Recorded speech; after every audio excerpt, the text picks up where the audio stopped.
नमस्कार दोस्तों, आप सभी का यहाँ हार्दिक स्वागत, हार्दिक अभिनंदन और डिजिटल मंच से जुड़े हुए सभी साथियों को सुप्रभात। एक विशेष कार्यशाला है ये, और इस विशेष कार्यशाला ये हिंदुस्तान भर की अपने आप में एक पहली कार्यशाला साबित होने जाएगी। दोस्तों, जैसा आप लोग जानते हैं आज 9 दिसंबर है और 9 दिसंबर 1946 को ही हमारी संविधान सभा की प्रथम बैठक हुई थी। 9 दिसंबर 1946 से 23 दिसंबर 1946 तक ये पहला सत्र चला। लगभग 15 दिन तक संविधान सभा के इस प्रथम सत्र में कई सारे मुद्दों पर चर्चा हुई। साथियों, अक्सर हम लोगों ने ये देखा है, हम लोगों ने ये पाया है कि समाज में संविधान सभा की विभिन्न प्रकार की समितियों के बारे में, संविधान सभा में हुई बहस के संदर्भ में कई प्रकार की भ्रांतियां रही है। उन भ्रांतियों को दूर करने हेतु हमारे जय नारायण व्यास विश्वविद्यालय के नेहरू स्टडी सेंटर ने एक पहल की है। संविधान सभा में वाकई में क्या हुआ, संविधान सभा में कौन सा प्रस्ताव किस सदस्य ने रखा, संविधान सभा के सदस्यों के उन प्रस्तावों के संदर्भ में क्या प्रतिक्रिया थी, इन सारे विषयों पर हूबहू जीवंत चर्चा करना बेहद जरूरी है। आज हमारे इस जीवंत चर्चा में हमारे साथ जुड़े हैं हमारे जय नारायण व्यास विश्वविद्यालय जोधपुर के कला संकाय के अधिष्ठाता, हिंदी विभाग के विभागाध्यक्ष और हमारे विश्वविद्यालय के सिंडिकेट सदस्य प्रोफेसर के.एल. रैगर साहब। सर, आपका हार्दिक स्वागत है, हार्दिक अभिनंदन है। मैं सर को आमंत्रित करने से पहले एक दुर्घटना के बारे में आप लोगों का ध्यान आकर्षित करूंगा। कल हमारे देश के प्रथम सीडीएस माननीय विपिन रावत साहब का निधन हो गया। आज इस डिजिटल मंच से मैं उनके निधन पर श्रद्धा सुमन अर्पित करता हूं, और जिस तरह से उन्होंने पिछले कुछ वर्षों से देश के लिए जो काम किया है उनको हम लोग याद करते हैं।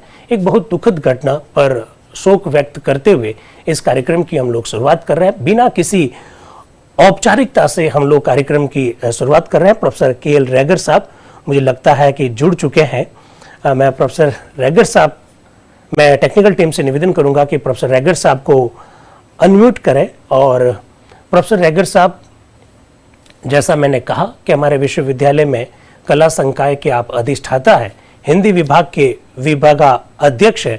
मैं आपके सामने कुछ बातें रखना चाहूँगा कि प्रोफेसर रैगर साहब इतने सहज है, इतने सरल है। मैं प्रोफेसर रैगर साहब से निवेदन करूँगा कि वो अपना जो नाम है, जो हमें जो दिखाई दे रहा है वो कुछ और दिखाई दे रहा है, तो वो अपना नाम के.एल. रैगर लिख दे ताकि हमारी टेक्निकल टीम को मालूम पड़ जाए। Professor KL. रैगर साहब से मेरा निवेदन रहेगा। बहुत सहृदय व्यक्तित्व के धनी और इस प्रकार के व्यक्ति के अधीन काम करके हम लोगों को बहुत सीखने को मिलता है। प्रोफेसर रैगर साहब से मेरा निवेदन रहेगा कि वो अपना रीनेम कर ले ताकि हमारी technical team. Yes, professor Raigar साहब हमारे बीच जुड़ चुके हैं। सर, आपका बहुत बहुत स्वागत है। और जैसा मैंने कहा, ये हिंदुस्तान की ऐसी पहली कार्यशाला होने जा रही है जब संविधान सभा के हर मुद्दे पर, हर प्रस्ताव पर, हर घटना पर जीवंत चर्चा होगी। सर, आपका हार्दिक स्वागत, हार्दिक अभिनंदन। मैं चाहूंगा कि सर आप अपने उद्बोधन के माध्यम से आज इस कार्यशाला का उद्घाटन करें। मित्रों, प्रोफेसर के.एल. रैगर साहब आपसे रूबरू हो रहे हैं। जी सर। नमस्कार दिनेश जी।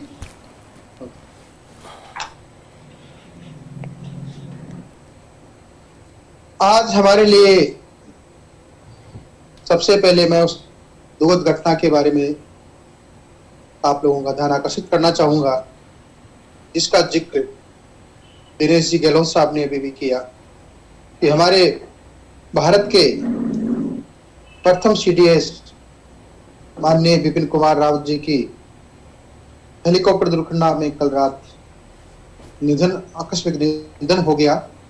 हम उनको सबसे पहले श्रद्धा सुमन अर्पित करते हैं और दिवंगत आत्मा को श्रद्धांजलि अर्पित करते हुए दिव्य शक्ति से प्रार्थना करते हैं कि उनकी आत्मा को शांति प्रदान करें और शोक संपन्न परिवार और पूरे राष्ट्र को उस दुख को सहन करने की शक्ति दे। नमन। ओम शांति शांति शांति। जय नारायण व्यास विश्वविद्यालय जोधपुर के नेहरू युवा केंद्र द्वारा आज एक बहुत ही महत्वपूर्ण पहल की जा रही है। इसके ऊर्जावान निर्देशक डॉक्टर दिनेश गहलोत जी के मैं इस अवसर पर उनको बहुत बहुत शुभकामनाएं देता हूं तथा उम्मीद करता हूं कि इस श्रृंखला के द्वारा डॉक्टर दिनेश न केवल संविधान के प्रति अपितु संविधान में क्या क्या निहित है और संविधान बनने से पूर्व किन किन घटनाक्रमों से गुजरना पड़ा उसके संबंध में आपसे चर्चा करेंगे। 2-3 दिन पूर्व जब ये पत्र लेकर के आए और मुझे दिया कि सर आपको इस कार्यक्रम की अध्यक्षता करना है, तो मुझे बहुत प्रसन्नता हुई कि इतना महत्वपूर्ण कार्य डॉक्टर दिनेश के द्वारा जारी किया जा रहा है।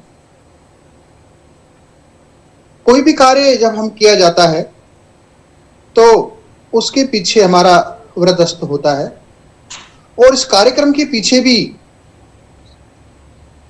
हमारा वृद्धस्ते हमारे विश्वविद्यालय के माननीय कुलपति प्रोफेसर पीसी त्रिवेदी साहब का है, जो न केवल एक महत्वपूर्ण एकेडमिशियन है अपितु उनका व्यक्तित्व इतना विराट और खुला व्यक्तित्व है कि उनका आशीर्वचन के बिना हम किसी कार्य की शुरुआत की कल्पना भी नहीं कर सकते। दिनेश जी ने मुझे मैसेज भेजा कि कुलगुरु इन्हीं कार्यों में व्यस्त हैं, तो सर आप ही को कुछ उद्बोधन देना है। लेकिन हम माननीय कुलपति महोदय की आज्ञा अनुसार इस कार्यक्रम की शुरुआत करते हैं, इस कार्यक्रम का शुभारंभ करते हैं। उनका आशीर्वाद सदैव हम पर बना रहता है। और जब पिछले 1.5-2 वर्षों से जब ये कोरोना चल रहा था, तो श्रीमान जी ने ही अनेक विभागाध्यक्षों अधिष्ठाताओं से वार्ता कर कहा कि विश्वविद्यालय की किसी भी तरह की गतिविधियां स्थिर नहीं होनी चाहिए, विरत नहीं होनी चाहिए। और उन्हीं के आशीर्वाद से लगभग 250 वेबिनार पिछले दिनों विश्वविद्यालय के विभिन्न विभागों और केंद्रों द्वारा आयोजित किया गया, जो एक अनूठी पहल है। इसी श्रृंखला में नेहरू अध्ययन केंद्र के ऊर्जावान डायरेक्टर डॉक्टर दिनेश जी गहलोत ने यह पहल की है।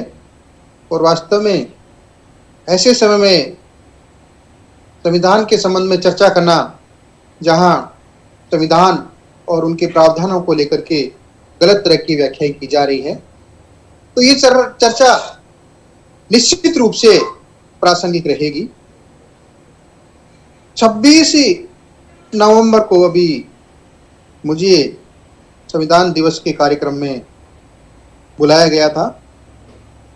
वैसे तो विश्वविद्यालय स्तर पर संविधान दिवस के अवसर पर शपथ का कार्यक्रम हुआ था, जिसे हम केवल महज औपचारिकता कह सकते हैं।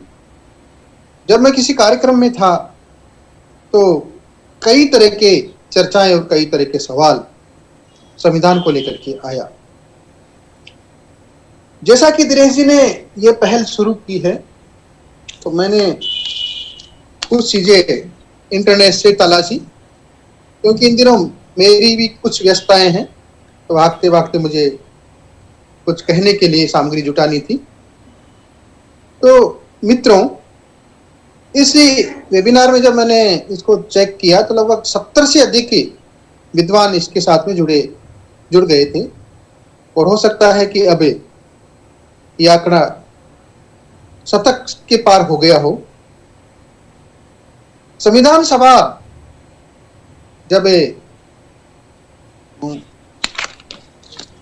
कैबिनेट मिशन के द्वारा जुलाई 1946 में ये प्रस्ताव पारित किया गया था कि भारत को ब्रिटिश साम्राज्य से अलग कर स्वतंत्र करना है, तो कैबिनेट मिशन ने एक शर्त रखी थी कि जब तक आप अपना संविधान नहीं बना लेंगे तब तक ये इस तरह की कार्यवाही नहीं हो पाएगी। लेकिन 15 अगस्त 1947 को ब्रिटिश नियंत्रण से हमारे देश को आज़ादी मिली, हम मुक्त हुए, स्वतंत्र हुए, उससे पूर्व ही संविधान सभा का गठन हो गया था और उस गठन के पश्चात इसकी जो पहली बैठक है वो 9 दिसंबर से लेकर के और 23 दिसंबर 1946 तक चली। और इसी बात को लेकर के इतिहास के उन पन्नों को टटोलते हुए डॉक्टर दिनेश गहलोत ने ये मिशन शुरू किया है कि संविधान निर्माण से जुड़ी हुई गलत तरह की भ्रांतियां हैं, गलत तरह के तथ्य हमारे सामने प्रस्तुत किए जाते हैं और कई बार तो हम चकरा जाते हैं कि एक व्यक्ति क्या कह रहा है, दूसरा व्यक्ति क्या कह रहा है, तथ्यों को हम नहीं जान पाते हैं। लेकिन जब तथ्य हमारे सामने नहीं होते हैं तो भ्रांतियां फैलना बहुत ही जरूरी होता है। तो मुझे ये भी जानकर अत्यंत प्रसन्नता हुई कि इस 9 से लेकर के 13 लगभग 15 दिन तक की ये संगोष्ठी चलेगी और उसमें दिनेश जी प्रमुख वक्ता के रूप में होंगे और कभी आवश्यकता पड़ी तो ये किसी दूसरे विद्वान वक्ता को इसमें सम्मिलित करेंगे। अच्छी पहल है। तो मुझे इंटरनेट से पता चला कि नई दिल्ली का जो कॉन्स्टिट्यूशन हॉल है, जिसे अब संसद भवन कहा जाता है, उसके केंद्रीय कक्ष में संविधान सभा की प्रथम बैठक या हम कहें उसका प्रथम सत्र आहूत किया गया। और उस प्रथम सत्र में जब शुरू हुआ तो उस भवन को इतना अच्छी तरह से सजाया गया, जिसको हमारा वर्तमान का जो संसद का स्वरूप दिया गया, उसकी प्रथम पंक्ति में जवाहरलाल नेहरू जी, जवाहरलाल नेहरू जी, अब्दुल कलाम आजाद साहब, सरदार पटेल, जी.बी. कृपलानी, डॉक्टर राजेंद्र प्रसाद, बाबा साहब भीमराव अंबेडकर, सरोजिनी नायडू, हरे कृष्ण मेहताब, गोविंद वल्लभ पंत जी, शरद चंद्र बोस, चक्रवर्ती राजगोपालाचार्य जी, एम आसफ अली, कुछ महिलाएं, 207 सदस्य इस संविधान सभा की प्रथम बैठक में उस दिन उपस्थित हुए। क्योंकि एक परंपरा बनाएगी कि उसमें जो सभा में सबसे वयोवृद्ध सदस्य होगा उनको अस्थायी अध्यक्ष के रूप में चुना जाएगा। माननीय आचार्य जे.बी. कृपलानी इस सभा का संचालन कर रहे थे। उन्होंने अस्थायी अध्यक्ष के रूप में डॉक्टर सच्चिदानंद सिन्हा का नाम पुकारा और अस्थायी इस प्रथम सभा का जो अध्यक्षता है पीठासीन अधिकारी के रूप में वो डॉक्टर सच्चिदानंद सिन्हा साहब ने किया। और ये सत्र लगभग 23 दिसंबर 1946 तक लगभग आप समझ लीजिए 15 दिन ये प्रथम सत्र चला।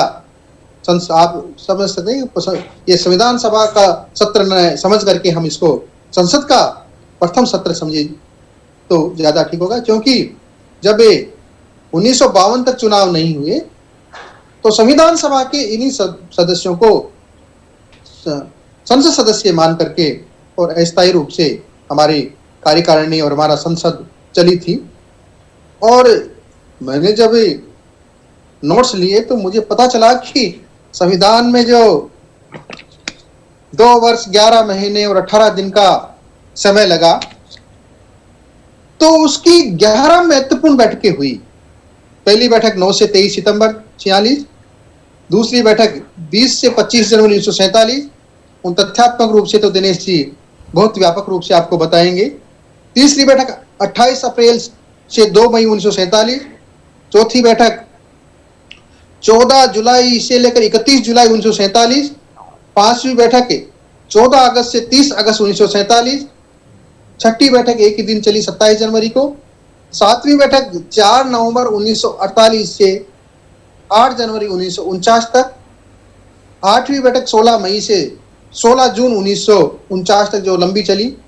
नौवीं बैठक भी लंबी चली जो 30 जुलाई 1949 के 18 सितंबर 1949 तक चली, और 10वीं बैठक 6 से लेकर 17 अक्टूबर 1949 को चली, और अंतिम बैठक 14 नवंबर से 26 नवंबर 1949 तक चल करके और हमने संविधान को आत्मार्पित किया। और इस पर हस्ताक्षर 24 जनवरी अपनी 12वीं जो संक्षिप्त बैठक थी 24 जनवरी 1950 को हस्ताक्षर करके 26 जनवरी 1950 से इसको लागू किया। ये संक्षिप्त सा घटनाक्रम है जिसके बारे में मैंने केवल सूचनाएं आपको नेट से ली। तो जब इन घटनाक्रमों में क्या हुआ क्या नहीं हुआ उनके बारे में विस्तृत रूप से चर्चा और विचार विमर्श करके और एक ऐसा पुष्प हमारे जिसको अर्पित किया, आगे जी ने संविधान को एक ऐसी मंजूषा के रूप में कहा है, ऐसी शक्ति के रूप में कहा है कि जिसको हम जितना नमन करें उतना तो कमी है, लेकिन उतना इसके प्रावधानों को हम मन से अपनाएं। और कोई भी, चाहे वो सरकार हो, कोई भी समिति हो या संविधान को लागू करने वाली कोई भी संस्था हो, यदि हम संविधान को दिल से अंगीकार करके और इनके प्रावधानों को अपनाते हैं तो हम इस देश के लोगों को न्याय कर सकते हैं। मैं, क्योंकि ये उद्घाटन सत्र है और इसमें यदि बोलने की मुझे स्वतंत्रता है, लेकिन मैं इसका विद्वान नहीं हूं और तथ्यात्मक रूप से मैं हमारे जो विद्वान वक्ता युवा साथी, युवा आचार्य डॉक्टर दिनेश जी से ही निवेदन करूंगा कि इस कार्यक्रम को आगे बढ़ाएं। और इस कार्यक्रम की सफलता के लिए मैं हार्दिक रूप से आपको बहुत बहुत शुभकामनाएं देता हूं कि आपका कार्यक्रम अनवरत रूप से जारी रहे। और जैसे जैसे मुझे समय लगेगा, क्योंकि 15 दिन तक आपने यही लिंक बना रखा है, तो मुझे समय मिलेगा, सुबह सुबह का समय भाग दौड़ का होता है, तैयार होकर के मुझे भी निकलना होगा, तो मैं अवश्य जुड़ूंगा। मुझे संविधान की उद्देशिका का जो प्रथम 4 शब्द है, हम भारत के लोग, वो बहुत ही पसंद आता है। और जहां भी मैं जाता हूं इन 4 शब्दों की मैं बात अवश्य करता हूं कि हम भारत के लोग किस रूप में इस संविधान को अंकित करते हैं। और ये संविधान किसी एक व्यक्ति के लिए नहीं बनता है, नहीं बनाया गया है।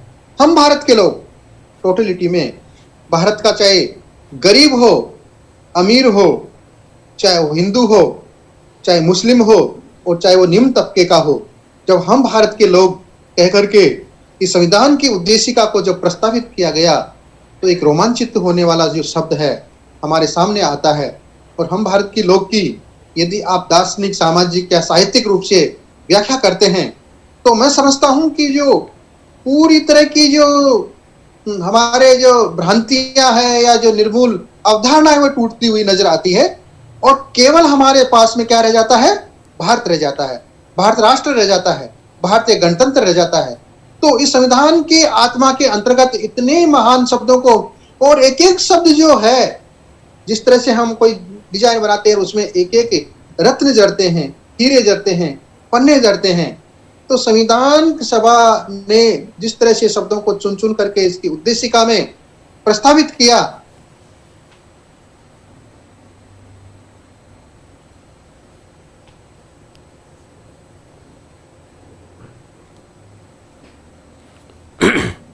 तो एक एक शब्दों पर आप ध्यान दे, इंगित करते हैं। तो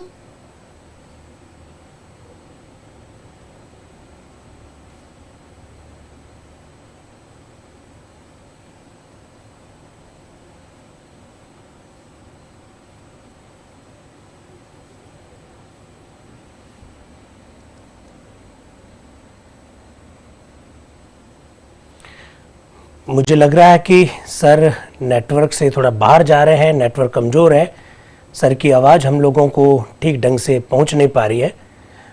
तो मैं सर का बहुत बहुत आभार व्यक्त करता हूं कि सर ने बहुत ही सुंदर ढंग से अपनी बात को रखा और कई सारे ऐसे तथ्यों को हमारे सामने रखा जो मुझे लगता है कि आगे आने वाले हमारी इस कार्यशाला के अगले घंटों में हमारे लिए मार्गदर्शन का काम करेगी।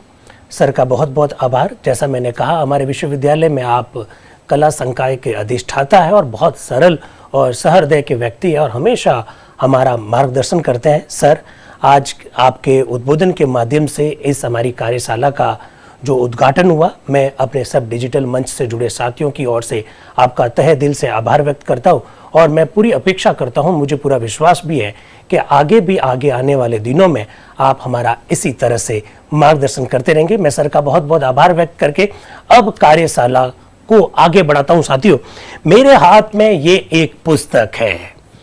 चूंकि मैं आपको एक बात बताना चाहूंगा और एकदम स्पष्ट कर देना चाहता हूं, 9 दिसंबर 1946 को संविधान सभा की पहली बैठक हुई।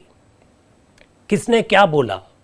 9 दिसंबर को बैठक की शुरुआत किसने की? अभी सर डीन साहब बता रहे थे, बहुत सुंदर ढंग से सर ने अपनी बात को रखा कि जेबी करबलानी साहब उस दिन की बैठक का संचालन कर रहे थे। तो कौन पहले बोलने के लिए वक्ता के रूप में आए? 9 दिसंबर 1946 की पहली बैठक में कितने सदस्यों ने भाग लिया?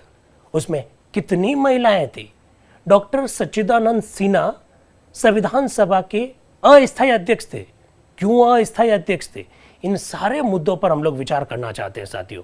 और मैं आपको एकदम बताना चाहता हूं, ये जो पीछे मेरे आप फोटो देख रहे हैं, इसमें पंडित जवाहरलाल नेहरू आपको दिखाई दे रहे हैं। चूंकि नेहरू स्टडी सेंटर में मैं निदेशक के रूप में काम कर रहा हूं, हमारे विश्वविद्यालय का एक सेंटर है और नेहरू स्टडी सेंटर के बैनर तले इस कार्यक्रम का आयोजन किया जा रहा है और ये संविधान सभा का हूबहू फोटो है। संविधान सभा के सारे मेंबर्स आपको दिखाई दे रहे हैं और यहाँ पर नेहरू जी आपको संबोधित करते हुए दिखाई दे रहे हैं। संविधान सभा में जो कुछ भी हुआ, संविधान सभा में जिसने भी जो प्रस्ताव रखा, हूबहू इसकी चर्चा की गई है इस पुस्तक में। आप मुझसे पूछ सकते हैं ये पुस्तक किसने लिखी, आप मुझसे ये पूछ सकते हैं कि इस पुस्तक की प्रामाणिकता क्या? बिल्कुल आपका प्रश्न वाजिब है साथियों। मैं बिल्कुल आपको बताऊंगा कि ये पुस्तक किसी रचयिता की नहीं है, कोई लेखक नहीं है इस पुस्तक का।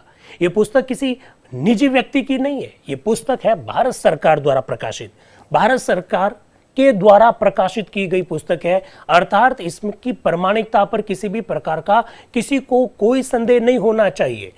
संविधान सभा 9 दिसंबर 1946 से लगाकर, जैसा कि सर ने कहा, 24 जनवरी 1950 को जब संविधान सभा की जब अंतिम बैठक हुई, कुल मिलाकर 12 सत्र, एक बड़ा कंफ्यूजन सत्रों को लेकर भी है।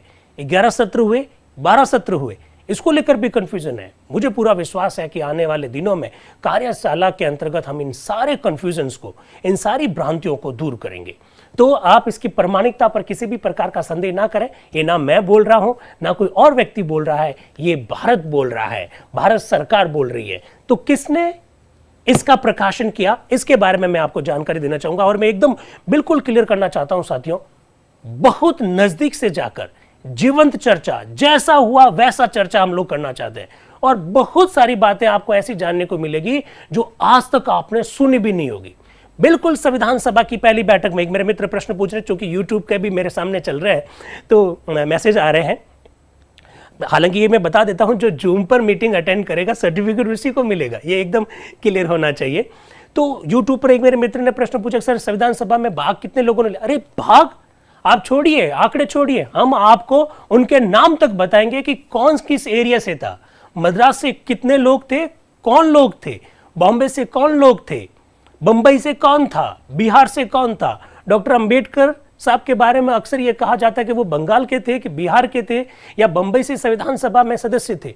सारे कंफ्यूजन इस बार दूर करने हैं और हूबहू चर्चा हो रही है, किताब लेकर चर्चा हो रही है। तथ्यात्मकता का मतलब भरपूर तथ्यात्मकता आपको देखने को मिलेगी इस वर्कशॉप में। तो मैं आपके सामने एक ऐसा पेज लेके आ रहा हूं जिससे आपका पहला कंफ्यूजन दूर होगा। इसकी प्रामाणिकता जो है वो देख लीजिएगा, जरा देखिएगा क्या है इसकी प्रामाणिकता। ये लीजिए, कौन प्रकाशन कर रहा है इस पुस्तक का? खंड 1, पुस्तक संख्या 1, भारतीय संविधान सभा के विवाद की सरकारी रिपोर्ट, हिंदी संस्करण, वर्ष 2015 में भारत सरकार ने इसका पब्लिकेशन किया। क्या लिखा हुआ है? लोकसभा सचिवालय नई दिल्ली द्वारा पुनः मुद्रित, यानी पहले प्रकाशित हो रखी है, ये पुनः मुद्रित है। इस सेकंड इनका जो मुद्रण है वो है 9 दिसंबर 1946 से 23 दिसंबर 1946 तक का पहला जो सत्र है उसकी जानकारी आपको मिलेगी। जूम पर और जो यूट्यूब पर सभी साथी जो जुड़े हुए बहुत ध्यान से सुन लीजिएगा। लोकसभा सचिवालय नई दिल्ली द्वारा मुद्रित है ये, अर्थात इसकी प्रामाणिकता पर किसी भी प्रकार का कोई संदेह नहीं है। ये पुस्तक जो है, इस पुस्तक में जो लिखा हुआ है, इसके हमने पहले पिक्स लिए और पिक्स आपको डायरेक्ट दिखाए जाएंगे, जैसा पुस्तक में लिखा हुआ वैसा का वैसा। अगर आप कहेंगे कि खोल के दिखाइए तो बिल्कुल आपको खोल के भी इस तरह से दिखाया जाएगा। ये पहला पेज आपके सामने है, अभी मैं आपके सामने प्रस्तुत करने वाला हूं। कुछ बातें मैं क्लियर करना चाहता हूं। 9 दिसंबर 1946 से लगाकर 23 दिसंबर 1946 तक संसद का ये, संविधान सभा का ये जो प्रथम सत्र हुआ, इसमें कुछ दिन संविधान सभा की बैठक नहीं हुई। जैसे 14 दिसंबर को बैठक नहीं हुई, जैसे 15 दिसंबर को बैठक नहीं हुई, जैसे 20 दिसंबर को बैठक नहीं हुई। तो जैसा आप लोगों से वादा किया कि 9 दिसंबर 1946 को जो हुआ उसकी चर्चा 9 दिसंबर 2021 को, 10 दिसंबर 1946 को जो हुआ उसकी चर्चा 10 दिसंबर 1946 को, 11 तारीख को जो हुआ उसकी चर्चा 11 दिसंबर 2021 को। फिर हम लोग क्या करेंगे? जिस दिन बैठक नहीं हुई उस दिन हम लोग क्या करेंगे? 14 को बैठक नहीं हुई, 15 तारीख को बैठक नहीं हुई, 20 दिसंबर को बैठक नहीं हुई, तो हम लोग क्या करेंगे? वो जो 3 दिन है, प्रथम सत्र के वे 3 दिन जिस दिन बैठक नहीं हुई, या एक ऐसी बैठक जिसमें बहुत कम चर्चा हुई, मुश्किल से 2-2.5 पेजेस में हमको वो जानकारी मिलती है, उस दिन हम संविधान सभा के संदर्भ में अन्य जो तथ्यात्मक जानकारियां हैं वो आपके साथ साझा करेंगे। उस दिन आपके कई सारे प्रश्नों को भी लेंगे और सारी भ्रांतियों को दूर करने का प्रयास करेंगे। तो 9 दिसंबर 1946 को संविधान सभा की प्रथम बैठक हूबहू आपके सामने रखने जा रहा हूं, जरा देखिएगा। ये वार है सोमवार, वार है सोमवार, 9 दिसंबर 1946। आप देख सकते हैं अंक 1 संख्या 1 भारतीय विधान परिषद। देखिए पहला जो कॉन्सेप्ट क्लियर हो रहा है, संविधान सभा के लिए जिस शब्द का प्रयोग किया जा रहा है वो शब्द क्या है? विधान परिषद। तो एकदम क्लियर हो जाइए। आप लोग देखते हैं अक्सर प्रतियोगी परीक्षा की जब तैयारी करते हैं, ड्राफ्टिंग कमेटी, ड्राफ्टिंग कमेटी को हम लोग प्रारूप समिति कहते हैं, लेकिन एक बार प्रश्न पूछा जा चुका है पांडुलेखन समिति। विद्यार्थी सोच में पड़ गया ये पांडुलेखन क्या है? पांडुलेखन कहिए, मसौदा समिति कहिए, ड्राफ्टिंग कमेटी कहिए, प्रारूप समिति कहिए, ये सब चीजें एक ही है। ठीक इसी प्रकार से क्या लिखा हुआ है जरा देखिएगा। यहां लिखा हुआ है संविधान सभा के लिए विधान परिषद, भारतीय विधान परिषद के वाद विवाद की सरकारी रिपोर्ट, हिंदी संस्करण विशेष सूची। अर्थात 9 दिसंबर 1946 को क्या क्या हुआ वो लिस्ट में दे रखा है। नंबर 1 आप देख लीजिएगा, इसको देखिए, अस्थायी सभापति का निर्वाचन, अस्थायी सभापति का निर्वाचन शब्द लिखा हुआ है। एक दूसरा, शुभकामनाओं के संदेश। कई देशों ने हमारी संविधान सभा की ये जो पहली बैठक होने जा रही थी उस उपलक्ष्य में हमको शुभकामनाएं भेजी, हमको विशेष भेजी। जैसे हमारे डीन साहब ने आज हमारी कार्यशाला के लिए कई सारी शुभकामनाएं भेजी, ठीक उसी प्रकार से कई देशों ने शुभकामनाओं के संदेश भेजे। वो पढ़कर सुनाएंगे आपको किस देश ने हमारे लिए क्या कहा। ब्रिटिश बलूचिस्तान के खान अब्दुल समद खान के चुनाव संबंधी आवेदन।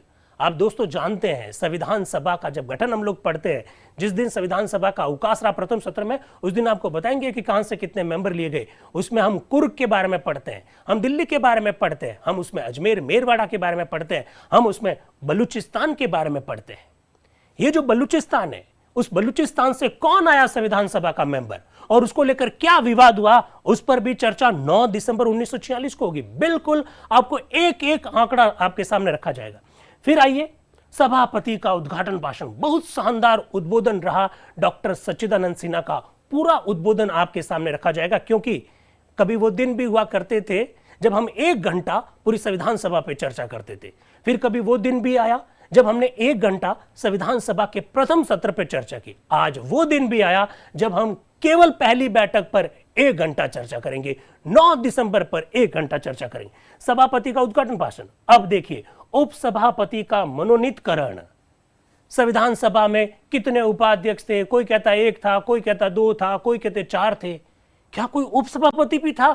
आज क्लियर करेंगे उपसभापति कौन थे, क्यों बनाए गए उपसभापति, सब कुछ लिखा हुआ है संविधान सभा की इस पहली बैठक के अंतर्गत।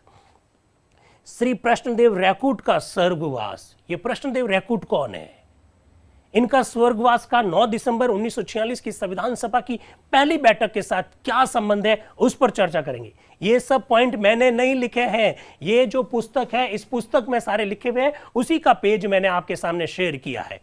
फिर देखिएगा, परिचय पत्रों की पेशी और रजिस्टर पर हस्ताक्षर। संविधान सभा की इस पहली बैठक में कौन कौन लोग आए, किस तरह से उन्होंने अपने परिचय पत्र जमा करवाए, किस तरह से उनके हस्ताक्षर किए गए, पहले हस्ताक्षर किसने किए, कौन थे लोग जिन्होंने पहली बैठक में भाग लिया, कितनी महिलाएं थी, संविधान सभा की इस प्रथम बैठक में कितनी महिलाएं थी, 9 थी, 10 थी, बड़ा कंफ्यूजन देखने को मिलता है, कौन थी, कौन कौन सी महिलाएं थी, तीसरा कहां की थी, वो किस राज्य का रिप्रेजेंटेशन कर रही थी, सब कुछ क्लियर होगा क्योंकि आज आपने अपने ज्ञान का प्रदर्शन नहीं है, सब कुछ लिखा हुआ है संविधान सभा की इन बहस में, जो आपके सामने पुस्तक मैंने दिखाई उसमें लिखा हुआ है। तो इन मुद्दों पर 9 दिसंबर को सारा मामला हुआ। आगे बढ़ते हैं हम लोग।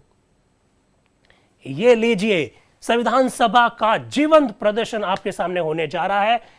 भारतीय विधान परिषद, क्या शब्द का प्रयोग कर रखा है संविधान सभा के लिए, भारतीय विधान परिषद, भारतीय विधान परिषद। वार सोमवार 9 दिसंबर वर्ष 1946। कहां पर हो रही है? भारतीय विधान परिषद की प्रथम बैठक कॉन्स्टिट्यूशन हॉल नई दिल्ली में सोमवार तारीख 9 दिसंबर 1946 को सवेरे 11 बजे, सोमवार को बैठक है, 9 दिसंबर को बैठक है, सुबह 11 बजे बैठक है। यह कोई जरूरी नहीं है कि रोजाना बैठक 11 बजे ही होगी, कोई जरूरी नहीं है। कोई जरूरी नहीं है कि संडे को अवकाश होगा, कभी संडे को अवकाश हुआ, कभी संडे को अवकाश नहीं हुआ। इन सारे मुद्दों पर एक एक करके चर्चा करने जा रहे हैं। कौन बोल रहा है संविधान सभा में सबसे पहले वक्ता के रूप में? ये लीजिएगा, कोई मेरा तथ्य नहीं है, ये संविधान सभा की बैठक का पहला देखिए वक्ता। अस्थायी सभापति का चुनाव होने जा रहा है और पहले वक्ता के रूप में कौन आ रहे हैं? जेबी कृपलानी। कहां से थे? संयुक्त प्रांत से थे जेबी कृपलानी साहब आ रहे हैं। क्या कह रहे हैं? डॉक्टर सच्चिदानंद सिन्हा से अस्थायी सभापति वे के नाते सभापति का आसन ग्रहण करने का अनुरोध करते हुए आचार्य जेबी कृपलानी साहब डॉक्टर सच्चिदानंद सिन्हा से संविधान सभा के अस्थायी सभापति के रूप में अपना आसन ग्रहण करने का अनुरोध कर रहे हैं। क्या अनुरोध कर रहे हैं जरा देखिएगा, अनुरोध पूरा आपके सामने रखा जा रहा है। मित्रों, कौन बोल रहे हैं? कौन बोल रहे हैं? जेबी कृपलानी साहब संविधान सभा के पहले वक्ता के रूप में। मित्रों, इस ऐतिहासिक और शुभ अवसर पर आप लोगों की ओर से, देखिए क्या कह रहे हैं वो, आप लोगों की ओर से यानी संविधान सभा के मेंबर की ओर से।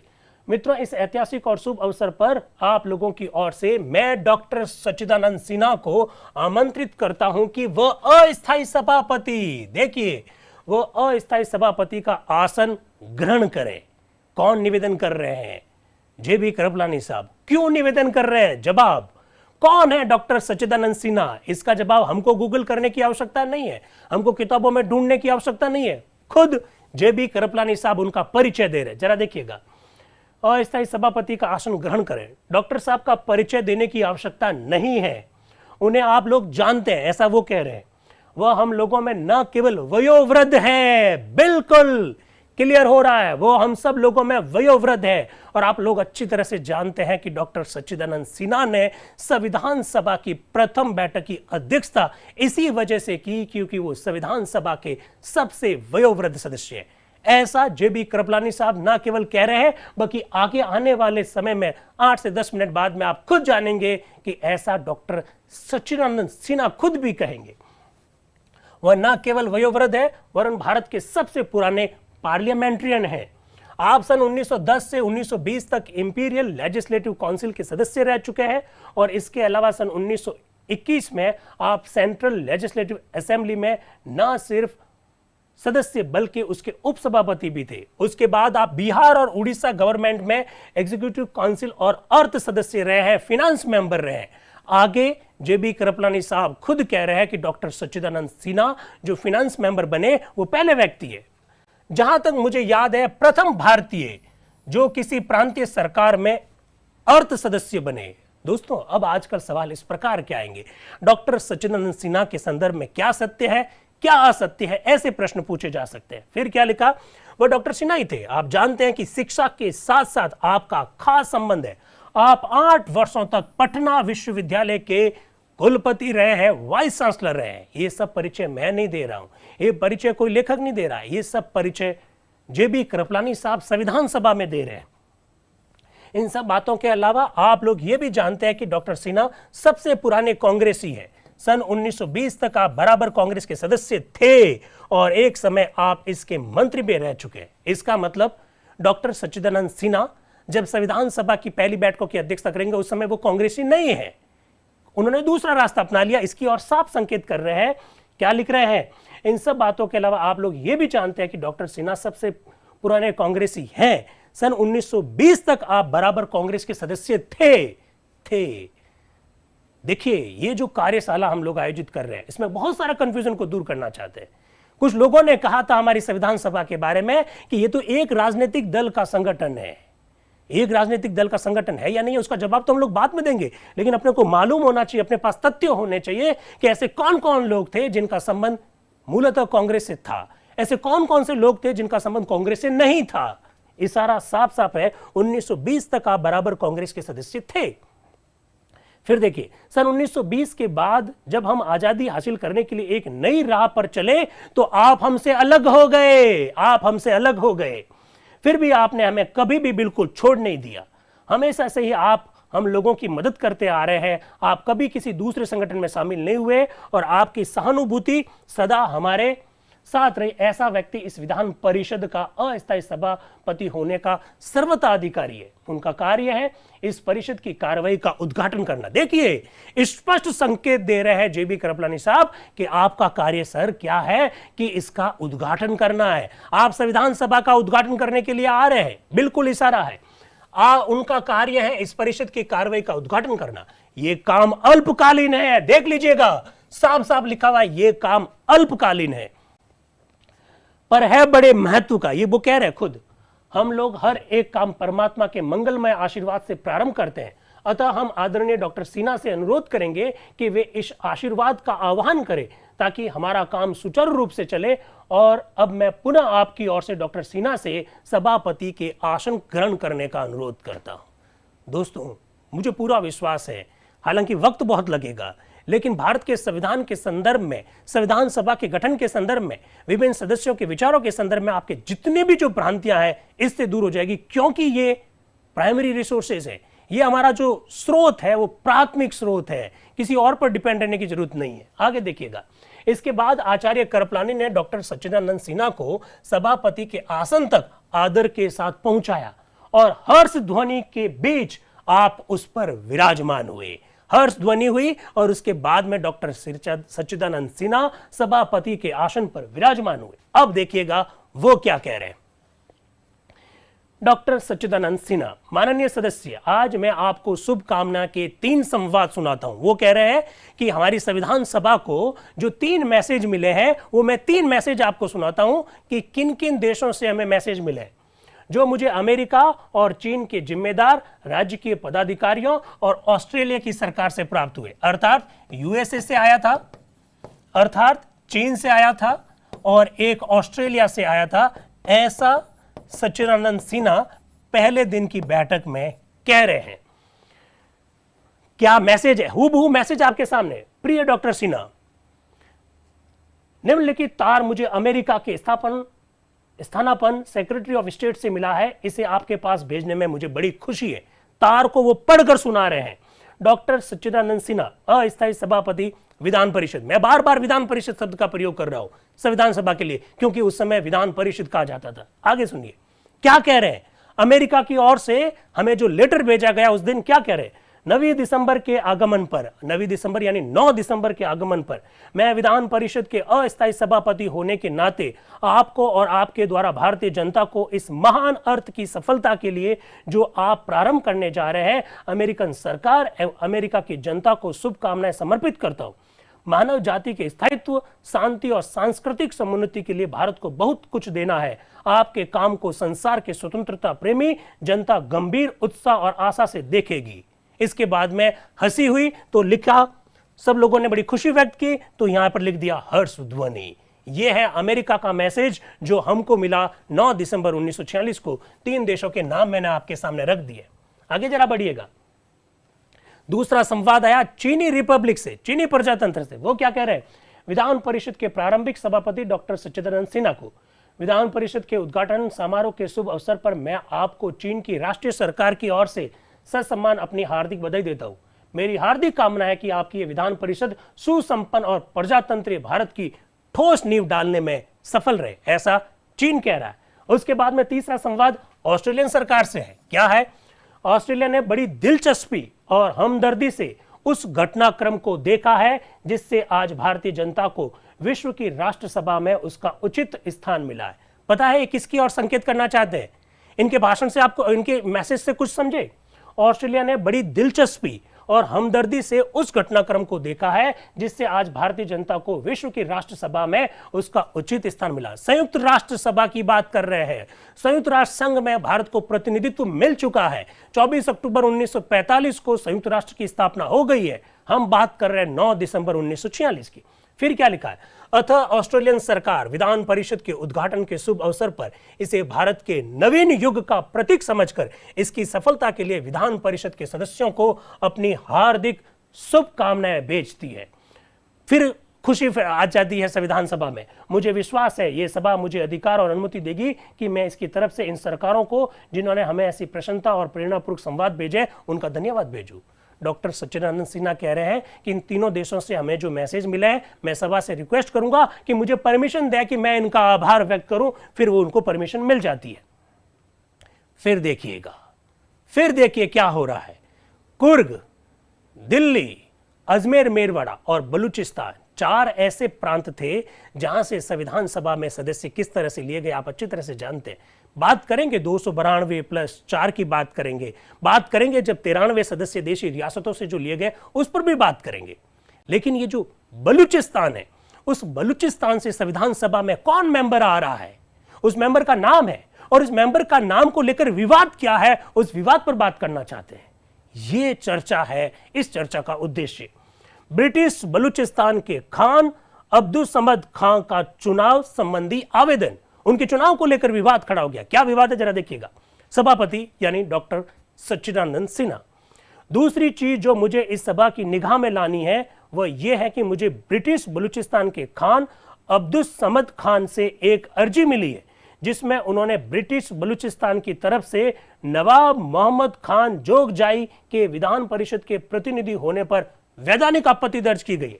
वो कह रहे हैं कि खान अब्दुल समद खान ये आपत्ति दर्ज करवा रहे हैं। क्या आपत्ति दर्ज करवा रहे हैं? कि बलूचिस्तान से जिस व्यक्ति का नाम भेजा गया है नवाब मोहम्मद खान जोगजाई, उसको आपने संविधान सभा का मेंबर कैसे बना दिया, इस पर मुझे आपत्ति है। क्या आपत्ति है? निश्चय ही स्थायी सभापति के चुनाव हो जाने पर यथासमय इस मामले पर ध्यान मिलेगी। सभापति जी डॉक्टर सच्चिदानंद सिन्हा कह रहे कि मैं तो अस्थायी सभापति हूं, मुझे पूरा विश्वास है कि जब सभापति परमानेंट आ जाएंगे तो इस संदर्भ में निर्णय लेंगे उनके प्रतिनिधि के रूप में आने पर। मेरा क्या निर्णय आज 9 दिसंबर 1946 को डॉक्टर सच्चिदानंद सिन्हा कह रहे मेरा यह निर्णय है कि स्थायी सभापति के चुनाव हो जाने पर जब तक इस मामले का फैसला नहीं हो जाता तब तक यही सदस्य जो प्रतिनिधि घोषित किए गए हैं सभा के सदस्य रहेंगे। यानी जो मेंबर आ चुके हैं वो सभा के सदस्य रहेंगे। कब तक? जब तक कि नए सभापति का चुनाव नहीं हो जाता। फिर देखिए कार्यक्रम का दूसरा विषय अस्थायी सभापति का उद्घाटन विषयक भाषण है। मतलब वो कह रहे अब मुझे अस्थायी सभापति जो हूं मुझे अब उद्घाटन भाषण देना है। ये आज का कार्यक्रम का दूसरा विषय है।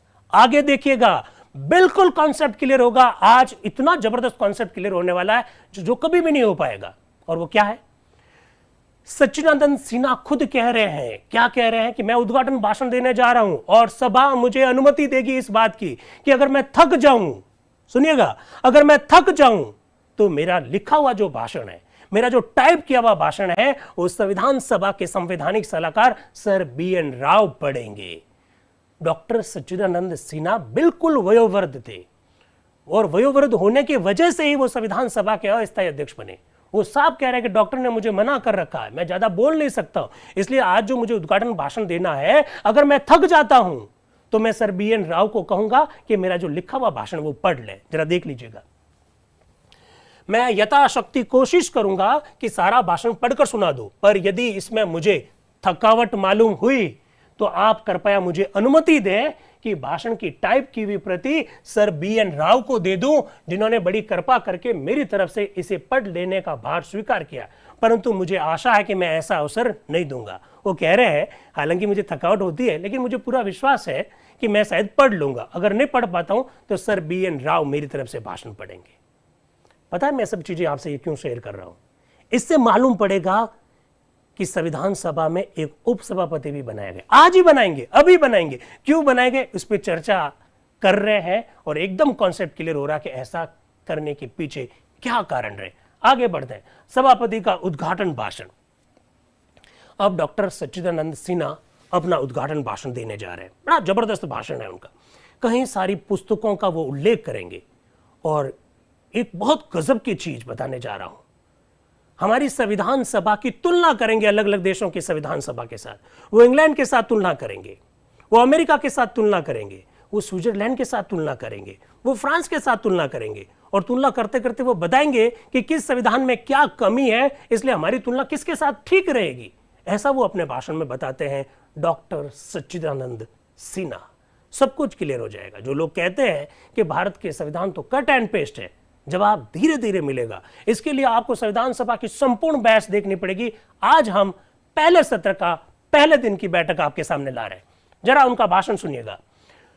प्रथम भारतीय विधान परिषद के माननीय सदस्यों, मुझे अपनी विधान परिषद का प्रथम सभापति स्वीकार करने के लिए आप सब सहमत है, इसके लिए मैं आपका बड़ा ही आभारी हूं।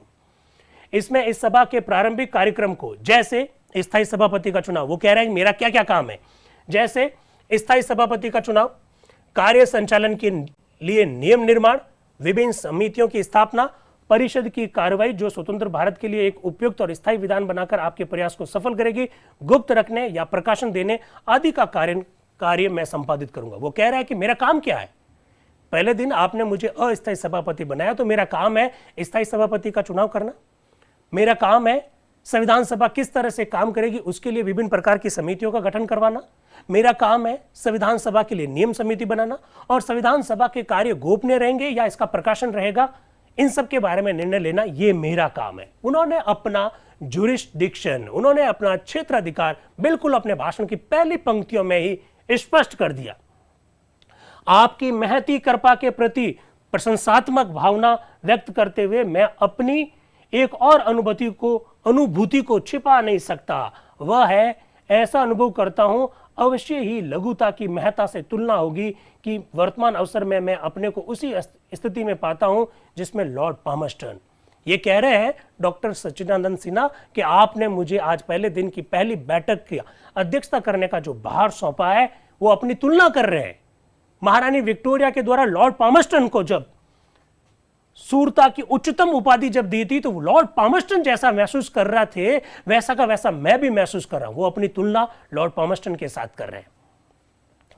फिर देखिए, मैं खुद को कम उसी स्थिति में पाता हूं। यह बात मैं इसलिए कहता हूं कि आपने मुझे अपना सभापति स्वीकार किया केवल इस आधार पर कि, आप सुनिएगा क्या कह रहे हैं, आपने मुझे सभापति क्यों स्वीकार किया? बिल्कुल जवाब जरा सुनिएगा, वापस देखिएगा।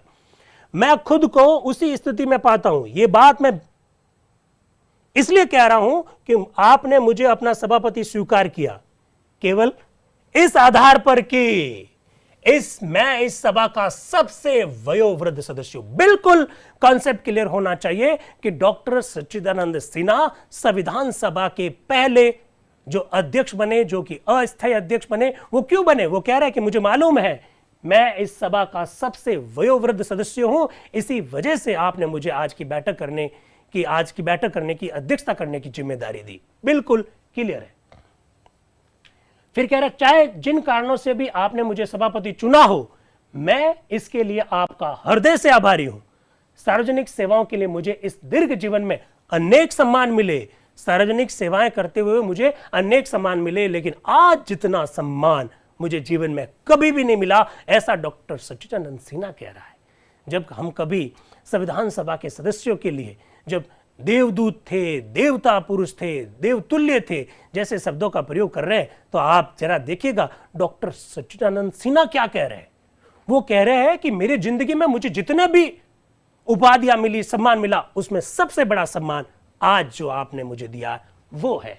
मैं विश्वास दिलाता हूं कि आपकी इस कृपा को सर्वोच्च सम्मान समझता हूं और इसे अपने अवशिष्ट जीवन में सदा सुरक्षित रखूंगा। मेरे हृदय में, मेरे जहन में यह सम्मान हमेशा बना रहेगा। आगे देखिए, इस ऐतिहासिक और स्मरणीय अवसर पर अगर मैं विधान परिषद क्या है, लीजिए, वाह, अक्सर सामना करते हम ऐसे प्रश्नों का कि यार ये संविधान सभा क्या है। संविधान को बनाने वाली सभा संविधान सभा है।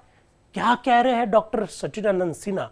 उनके शब्दों में सुनिए संविधान सभा क्या है, और वो फिर दूसरे देशों के साथ तुलना भी कर रहे हैं। जरा देखिएगा विधान परिषद क्या है। इस पहलू पर आपके सामने कुछ बात कहूं तो मुझे विश्वास है कि आप कुछ ख्याल नहीं करेंगे। देश के लिए विधान बनाने की यह राजनीतिक प्रणाली, देखिएगा संविधान सभा की परिभाषा डॉक्टर सच्चिदानंद सिन्हा के शब्दों में, देश के लिए विधान बनाने की यह राजनीतिक प्रणाली हमारे ब्रिटेन निवासी प्रजा बंधुओं को नहीं मालूम थी। क्या बात है। जो आरोप लगाते हैं कि भारत का संविधान इंग्लैंड से लिया गया, अधिकांश भाग, क्या कह रहे हैं डॉक्टर सच्चिदानंद सिन्हा कि ये जो प्रणाली है ना, जिस प्रणाली से हम संविधान बनाना जा रहे हैं, इंग्लैंड के लोगों को इसकी जानकारी नहीं है। सुन लीजिएगा,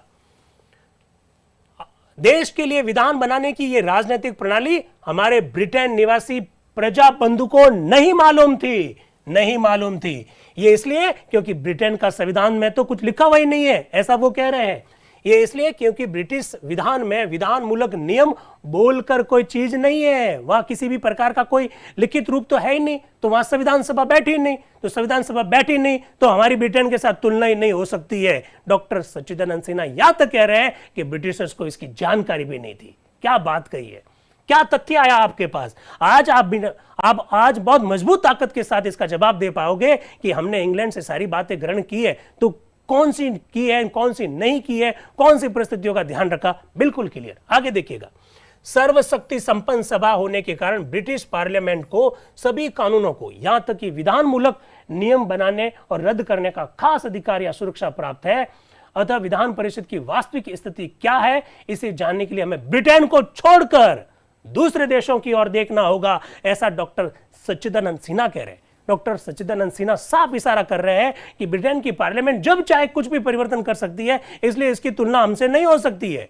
इसलिए हमारी तुलना किसी और देश के लिए होगी और किसी देश के साथ होगी। हमें ब्रिटेन को छोड़कर किसी अन्य देश की ओर जाना होगा।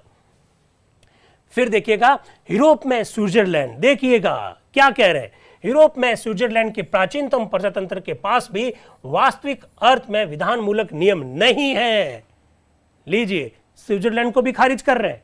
फिर कह रहे हैं क्योंकि ये कई शताब्दियों पहले ऐतिहासिक कारणों और घटनाओं के वशवर्ती हो, अपने आज के आकार से कहीं अधिक छोटे आकार में उत्पन्न हुआ था। जो भी हो, स्विट्जरलैंड की वर्तमान वैधानिक प्रणाली ने कई उल्लेखनीय और उपदेशात्मक बातों की पूर्ति की है, जिनकी सिफारिश बड़े बड़े योग्य अधिकारियों और विद्वानों ने भारतीय विधान निर्माताओं से की है। मुझे विश्वास है ये सभा स्विस विधान को ध्यान से मनन करेगी। देखिएगा, स्विस संविधान को ध्यान से मनन करेगी और स्वतंत्र भारत के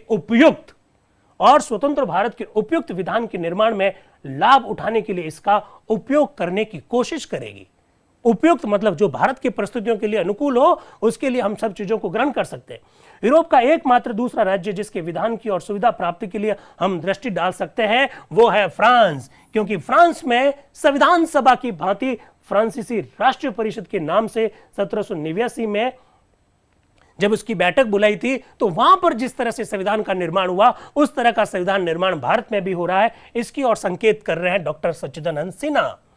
फ्रांसीसी राष्ट्रीय परिषद की जो बैठक बुलाई, जिसमें फ्रेंच राजतंत्र को उखाड़ फेंकने का में सफल हुआ, और फिर तब से समय समय पर फ्रांसीसी गणतंत्र प्रणाली परिवर्तित होती आई और फिलहाल भी ये कम निर्माण की प्रक्रिया में है। अतः यद्यपि विधान मूलक नियमों से संबंध रखने वाली फ्रांसीसी प्रणाली के अध्ययन से आप उतना लाभ नहीं उठा सकते हैं जितना कि स्विस प्रणाली के अध्ययन से। साफ साफ संकेत कर रहे हैं कि फ्रांस में भी संविधान के निर्माण के लिए एक परिषद की बैठक बुलाई गई थी, वहां पर भी राजतंत्र को उखाड़ फेंका गया, लेकिन वहां लगातार चेंज होते रहते हैं। आप लोग जानते हैं फ्रांस के गणतंत्र के बारे में कितनी बार उसमें आमूलचूल परिवर्तन हुए। फिर वो कह रहे हैं कि नहीं, फ्रांस की तुलना में हम थोड़ा स्विट्जरलैंड से ज्यादा ग्रहण कर सकते हैं, ऐसा डॉक्टर सच्चिदानंद सिन्हा कह रहे हैं। आगे चलिए, फ्रांसीसी विधान निर्माता जो 1789 में अपने देश के प्रथम विधान परिषद में सम्मिलित हुए थे, वे इससे 2 वर्ष पूर्व 1787 में फिलाडेल्फिया में होने वाले अमेरिकन विधान निर्माताओं के ऐतिहासिक विधान सम्मेलन की कार्रवाई से वस्तुतः स्वयं बहुत प्रभावित थे। लो कर लो बात। क्या बात कही, क्या कह रहे हो कि हमारे संविधान वहां से ग्रहण कर लिया, वहां से ग्रहण कर लिया। डॉक्टर सच्चिदानंद सिन्हा क्या कह रहे हैं कि भैया फ्रांस वाले जो संविधान का निर्माण कर रहे हैं वो भी तो किसी से प्रभावित हो रहे हैं। वो किससे प्रभावित हो रहे हैं जरा देखिएगा। फ्रांसीसी विधान निर्माता जो 1789 में अपने देश की प्रथम विधान परिषद अर्थात प्रथम संविधान सभा के रूप में एकत्रित हुए, वे भी उससे 2 साल पहले 1787 में अमेरिका में जो हुआ उसकी बैठक का हिस्सा बने थे। अरे ऐसे कौन सा देश है जो सब कुछ पहले से तय कर लेता है, उसको किसी से सीखने की आवश्यकता नहीं। ऐसा कभी होता नहीं है, हर देश किसी न किसी से सीखता है। डॉक्टर सच्चिदानंद सिन्हा उसी की ओर संकेत कर रहे हैं। फिर देखिएगा, मैंने ऊपर चर्चा की है कि ब्रिटिश कॉमनवेल्थ के उपनिवेशों के स्वायत्त शासन प्राप्त विधान अगर अमेरिकी विधान की हूबहू प्रति नहीं है तो फोटोकॉपी नहीं है तो कम से कम बहुत हद तक उसी के आधार पर बने हैं। लीजिए क्या कह रहे हैं डॉक्टर सच्चिदानंद सिन्हा। भारत का संविधान तो 1950 में बनकर तैयार होगा और लागू होगा। डॉक्टर सच्चिदानंद सिन्हा 9 दिसंबर 1946 की इस बैठक में क्या कह रहे हैं, मैंने ऊपर चर्चा की है, ब्रिटिश कॉमनवेल्थ के उपनिवेशों के स्वायत्त शासन प्राप्त विधान अगर अमेरिकी विधान की हूबहू कॉपी नहीं है तो कम से कम बहुत हद तक उसके आधार पर ही बने। अरे भाई, एक अच्छे संविधान पर किसी का कोई हुकूक थोड़ी होता, किसी का कब्जा थोड़ी होता है। कोई भी देश किसी भी अच्छे संविधान से अच्छी बातों को अपने देश की परिस्थितियों के अनुरूप ग्रहण कर सकते हैं। 9 दिसंबर 1946 को डॉक्टर सच्चिदानंद सिन्हा का ये जो उद्घाटन भाषण है सभापति के रूप में, जो पहला जो भाषण है, उसी से सब कुछ स्पष्ट हो रहा है। फिर वो कनाडा का उल्लेख करते हैं। ये सारी बातें यहां पर लिखी हुई है। इसलिए दोस्तों, संविधान सभा क्या थी, क्या उनकी फिलॉसफी थी, संविधान निर्माता कैसे लोग थे, उनको समझने के लिए पूरा संविधान सभा की बहस में घुसना पड़ेगा। तब जाकर समझ में आएगा कि भारतीय संविधान सबसे खूबसूरत दस्तावेज किस तरह से है। आगे जरा बढ़िए। फिर क्या कह रहे हैं, अमेरिका की विधान प्रणाली ऑस्ट्रेलिया और दक्षिण अफ्रीका के विधान निर्माण की योजनाओं में कमी व्यवहित की गई है। इससे स्पष्ट है कि सन 1787 में फिलाडेल्फिया में समवेत अमेरिकी सम्मेलन का परिणाम विभिन्न देशों के स्वतंत्र संघ शासन विधान के बनाने में आदर्श स्वरूप माना गया था। डॉक्टर सच्चिदानंद सिन्हा कह रहे हैं कि 1787 में अमेरिका में संविधान निर्माण के लिए जो सभा हुई, वहां पर जो चर्चा हुई, जिस तरह का वहां विधान बना, दुनिया के अनेक देशों के लिए वो एक मॉडल के रूप में माना गया था। जब दुनिया के अनेक देशों के लिए मॉडल के रूप में माना गया तो हमारे लिए वो मॉडल हो, इसमें क्या किसी को प्रॉब्लम हो सकती है? इन्हीं कारणों से मैंने ये उचित समझा कि आपका ध्यान, मैं नहीं कह रहा हूं, डॉक्टर सच्चिदानंद सिन्हा कह रहे हैं, इन्हीं कारणों से मैंने ये उचित समझा कि आपका ध्यान अमेरिका की विधान प्रणाली और विधान मूलक नियमों की ओर आकृष्ट करूं, कि आप ध्यान से उसका अध्ययन करें, इसलिए नहीं कि आप उसे पूर्णतः ग्रहण करें। क्या सुंदर बात कही है।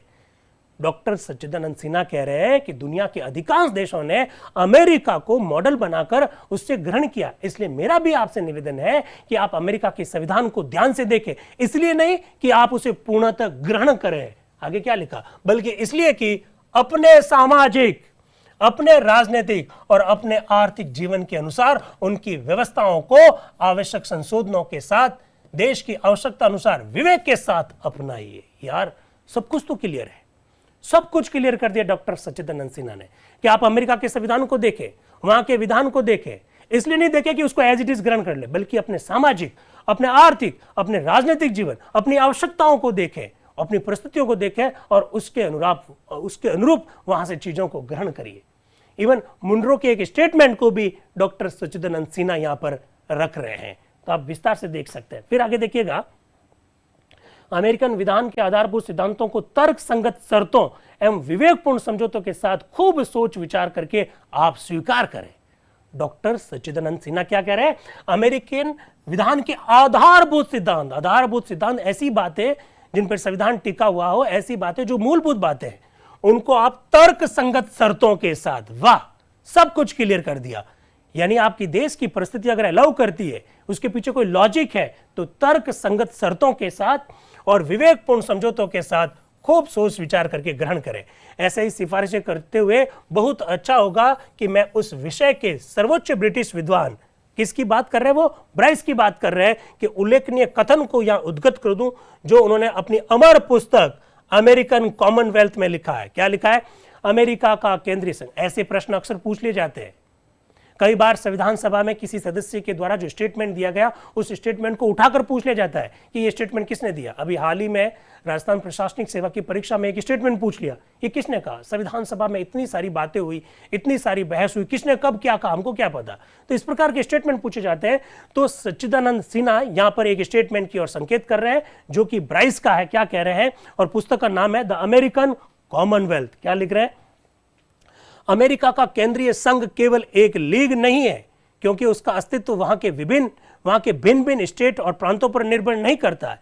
ये तो खुद सर्वशक्ति संपन्न कॉमनवेल्थ और कतिपय कॉमनवेल्थों का संघ है, क्योंकि उसे तो सीधे प्रत्येक नागरिक पर शासनाधिकार प्राप्त है और वह इस अधिकार को अपने न्यायालय अधिकारियों या हाकिमों के द्वारा प्रत्येक नागरिक पर लागू करता है। इंग्लैंड या फ्रांस की तरह यहाँ भिन्न भिन्न स्टेट या रियासतें महज संघ के अंतर्गत एक छोटा इलाका नहीं है, बल्कि उनको अपने नागरिकों पर शासनाधिकार प्राप्त है जो कि उन्हें केंद्रीय संघ से नहीं मिला है।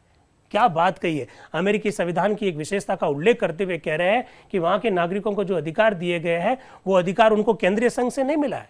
ये इसकी ओर इशारा कर रहे हैं डॉक्टर सच्चिदानंद सिन्हा ब्राइस के कोटेशन को लेकर। फिर देखिएगा, यह संभव है कि अपनी आवश्यकता अनुसार बुद्धिमत्तापूर्वक अपनाई हुई किसी ऐसी योजना के स्वतंत्र भारत के विधान का संतोषजनक हल मिल जाए और वह विधान इस देश के प्राय सभी प्रमुख दलों की वाजिब आशाओं और आकांक्षाओं को संतोष दे सके। सभी प्रमुख दलों की वाजिब आकांक्षाओं, उनके सपनों को संतोष दे सके। अमेरिकन विधान के महान गुणों पर सर्वोच्च ब्रिटिश विद्वान का उद्गरण मैंने आपको दिया। अब मैं जोसेफ स्टोरी नामक सर्वोच्च अमेरिकन जूरिस्ट का काफी लंबा उद्गरण सुनाता हूं जो उन्होंने दे रखा है। वो इतना ज्यादा अपने को इससे मतलब नहीं है। डॉक्टर सच्चिदानंद सिन्हा यहाँ एक स्टेटमेंट रख रहे हैं जो कि अमेरिकन जूरिस्ट है, उनके बारे में इसका हमारे यहाँ पर कुछ ज्यादा उसका आशय नहीं है। लेकिन देखिए, अमेरिका के आदर्श विधान के बारे में एक और विद्वान का कथन यहाँ बतलाना इसलिए जरूरी है क्योंकि उनकी पुस्तक जो है काफी चर्चा में रही है। अक्सर ऐसी पुस्तकें पूछ लेते हैं। और पुस्तक का नाम क्या? The constitution of the United states. The constitution of the United states, yesterday, today and tomorrow पुस्तक का नाम है। कल, आज और कल। क्या है? शासन प्रणालियों की महाऔषधि स्वरूप कितने ही विधान बने और बिगड़े, पर अमेरिकन विधान की स्थिरता के संबंध में वह ऊंचा उद्गार लागू किया जा सकता है जो डॉक्टर जॉनसन के महाकवि शेक्सपियर की अमर कृति की प्रशंसा में कहा है, जहां बड़े बड़े ठोस विधान समय के प्रबल प्रवाह में बह गए। अमेरिकी संविधान की एक विशेषता बतला रहे हैं कि जहां बड़े बड़े संविधान समय के प्रबल प्रवाह में बह गए, अमेरिका का संविधान चेंज नहीं हुआ है, ऐसा वो कह रहे हैं। अमेरिका का सर्वोच्च शक्तिशाली विधान इससे बिल्कुल अछूता बच गया। प्रथम 10 संशोधनों को छोड़ दे, जो कि आप लोग जानते हैं फंडामेंटल राइट्स के संदर्भ में थे, उसको छोड़ दे तो प्राय मूल प्रस्ताव के ही भाग थे। अमेरिका का संविधान में ज्यादा संशोधन नहीं हुए, 27 संशोधन हुए। इसमें प्रथम 10 तो उसी के संविधान का पार्ट थे, उसको संशोधन ना केवल उसका अगर एक्सटेंशन रूप कहेंगे तो ज्यादा बेहतर रहेगा, इसकी ओर इशारा कर रहे हैं। माननीय सदस्यों, मेरी यह प्रार्थना है कि जो विधान आप बनाने जा रहे हैं वो भी अमर हो। डॉक्टर सच्चिदानंद सिन्हा संविधान सभा के सदस्यों से मुखातिब होकर कह रहे हैं कि माननीय सदस्यों, मेरी आपसे गुजारिश है, मेरा आपसे निवेदन है कि जो विधान आप बनाने जा रहे हैं वो अमर हो। आप समझ रहे हैं कुछ बातों को? जब हमारी संसद संविधान में संशोधन करती है और जब केशवानंद भारती बनाम केरल राज्य 1973 के मामले में सुप्रीम कोर्ट बेसिक स्ट्रक्चर की जब डॉक्ट्रिन देता है, तो सुप्रीम कोर्ट को क्या सपना आता है कि बेसिक स्ट्रक्चर नाम का भी कोई एक होना चाहिए सिद्धांत? सुप्रीम कोर्ट ये प्रेरणा कहां से लेता है? सुप्रीम कोर्ट प्रेरणा लेता है संविधान सभा के सदस्यों की भावना से।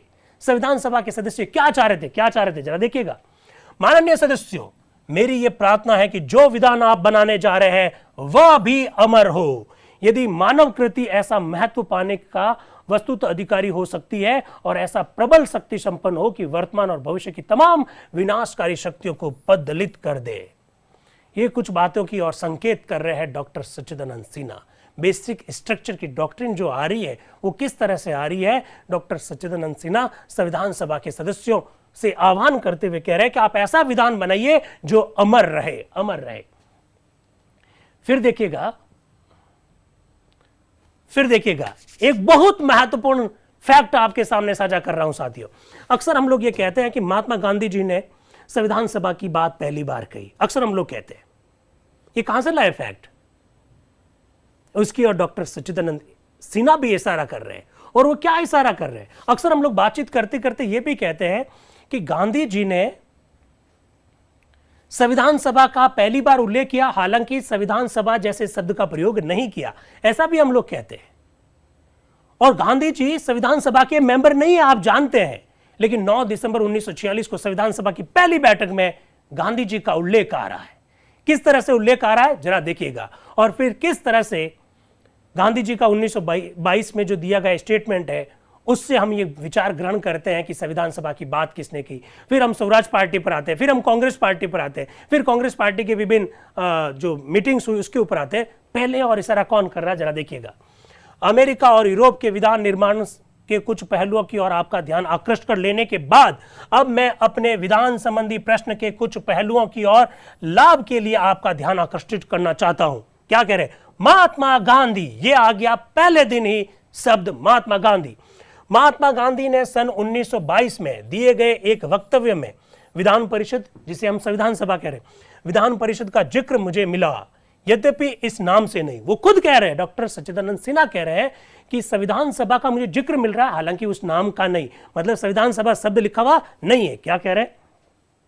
महात्मा जी ने लिखा था, डॉक्टर सच्चिदानंद सिन्हा कह रहे हैं स्वराज ब्रिटिश पार्लियामेंट की ओर से एक उपहार की तरह नहीं होगा।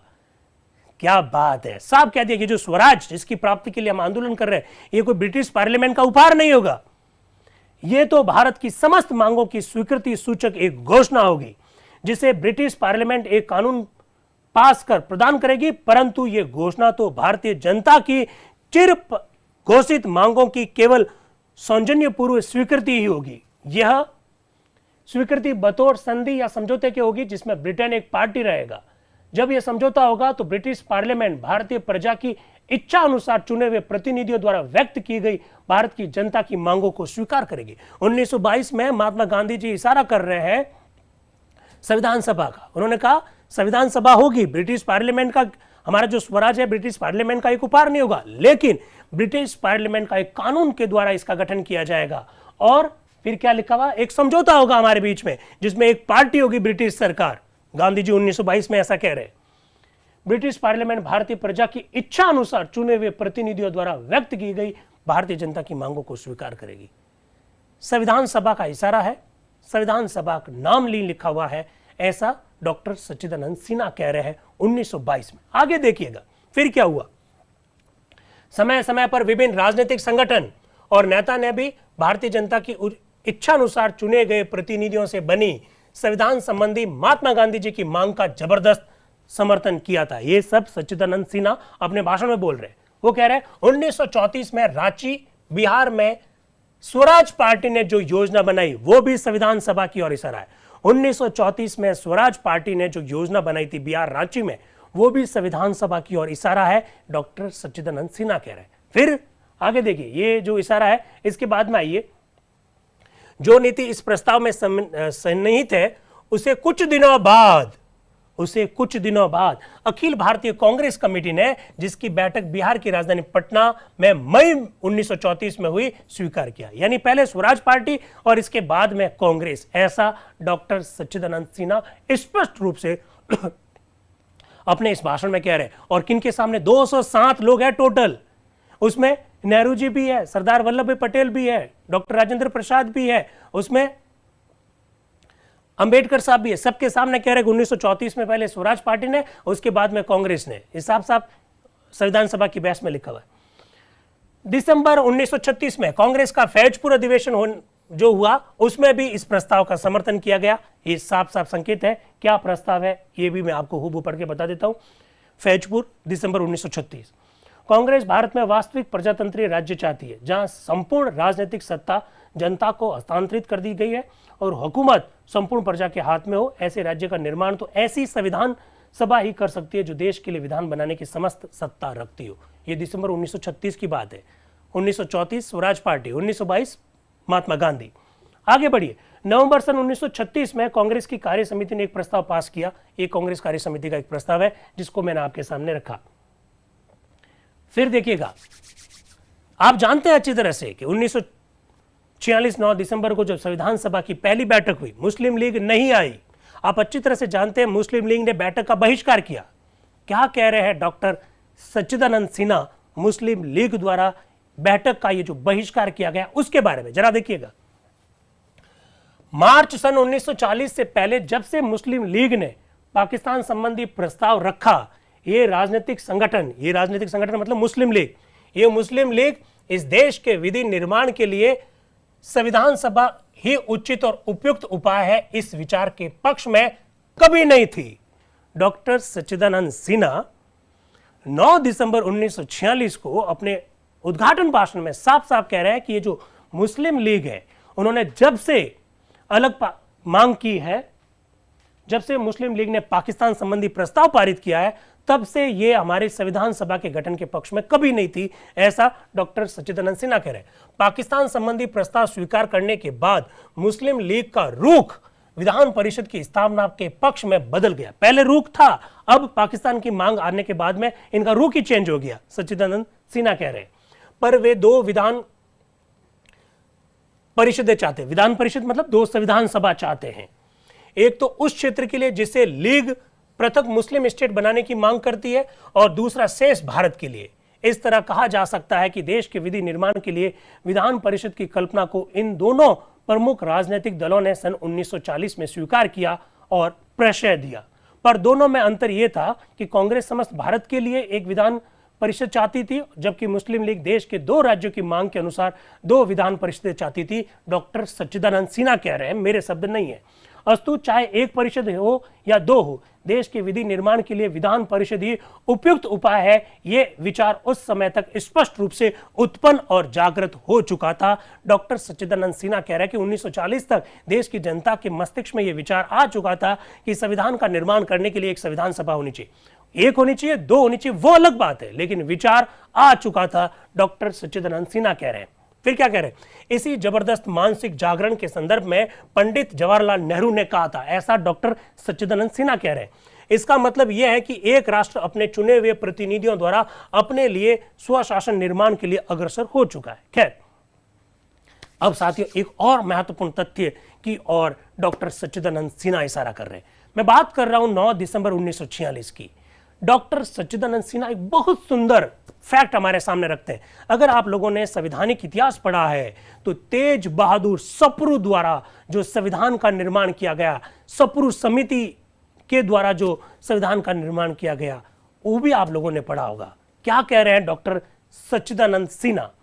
मुझे इतना और भी बता देना है कि सप्रू समिति के सदस्यों ने भी भारत का शासन विधान बनाने के लिए विधान परिषद ही सर्वोत्तम उपाय है, इस कल्पना को पसंद किया था। उन्होंने कहा कि जो सप्रू समिति बनी थी, तेज बहादुर सप्रू की अध्यक्षता में जो सप्रू समिति बनी थी 1945 में, उन्होंने भी संविधान के निर्माण के लिए संविधान सभा की आवश्यकता को रेखांकित किया था।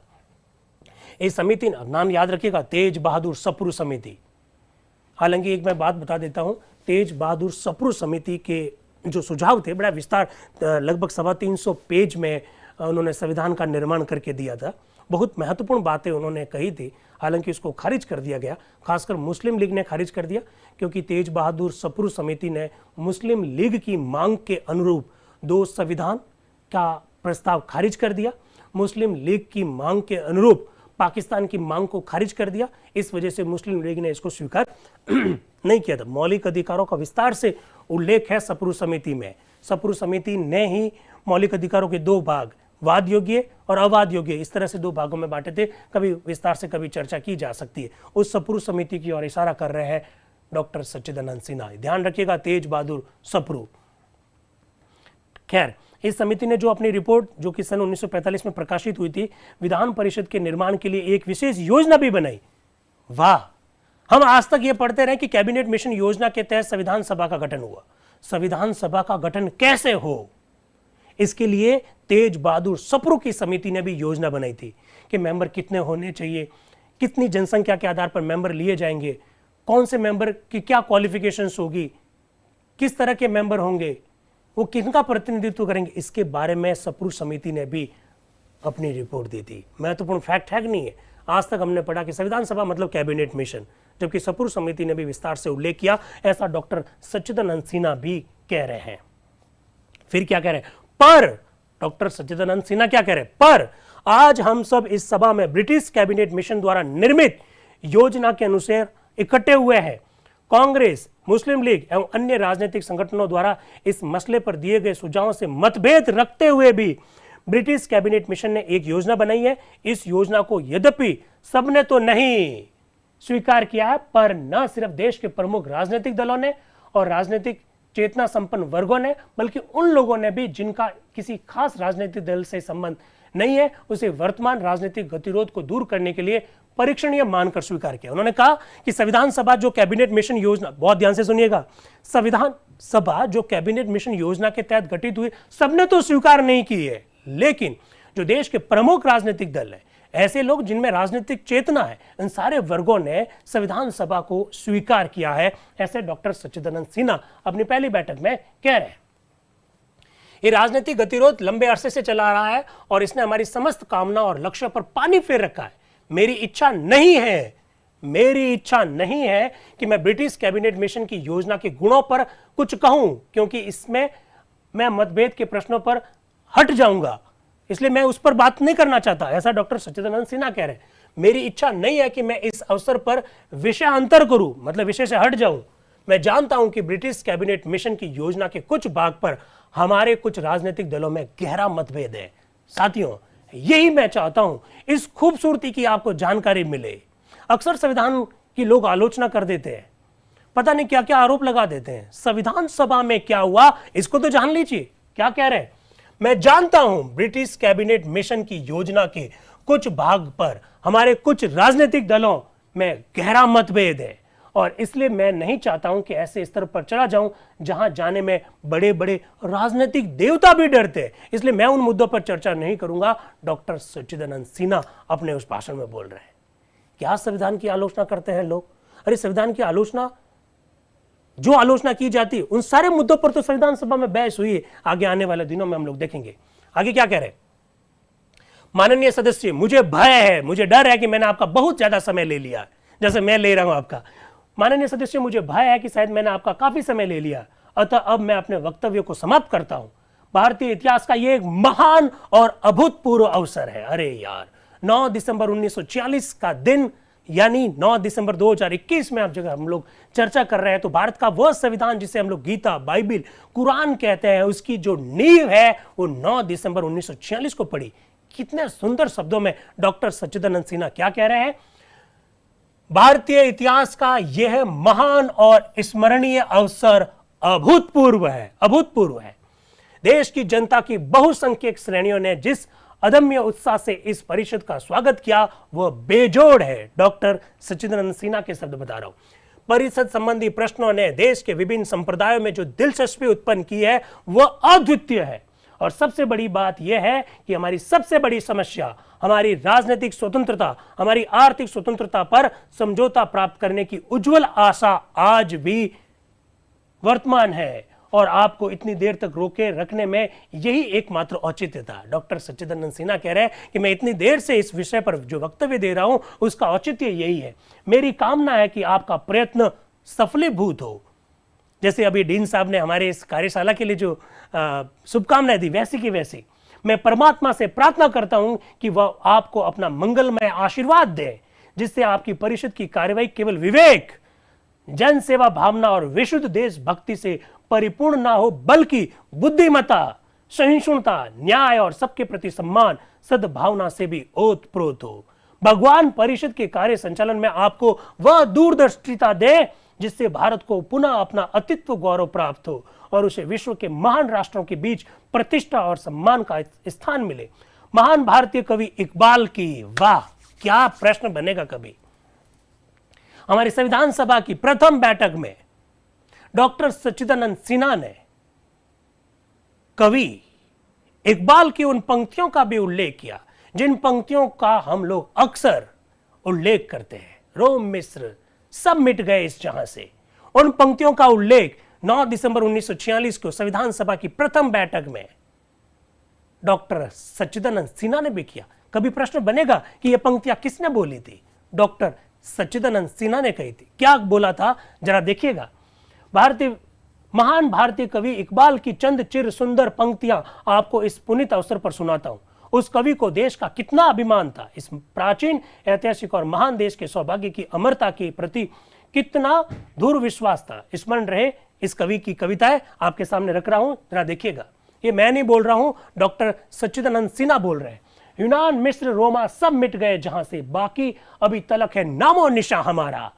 कुछ बात है कि हस्ती मिटती नहीं, सदियों रहा है दुश्मन दौरे जहां हमारा।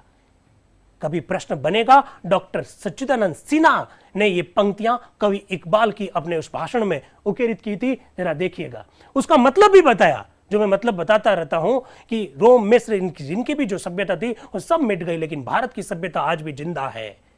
वो कवि इकबाल की इन पंक्तियों का सारांश भी बता रहे हैं। मैं आपसे ये विशेष अनुरोध करता हूं कि आप अपने प्रयत्न से विशाल और उदार दृष्टि से काम लें।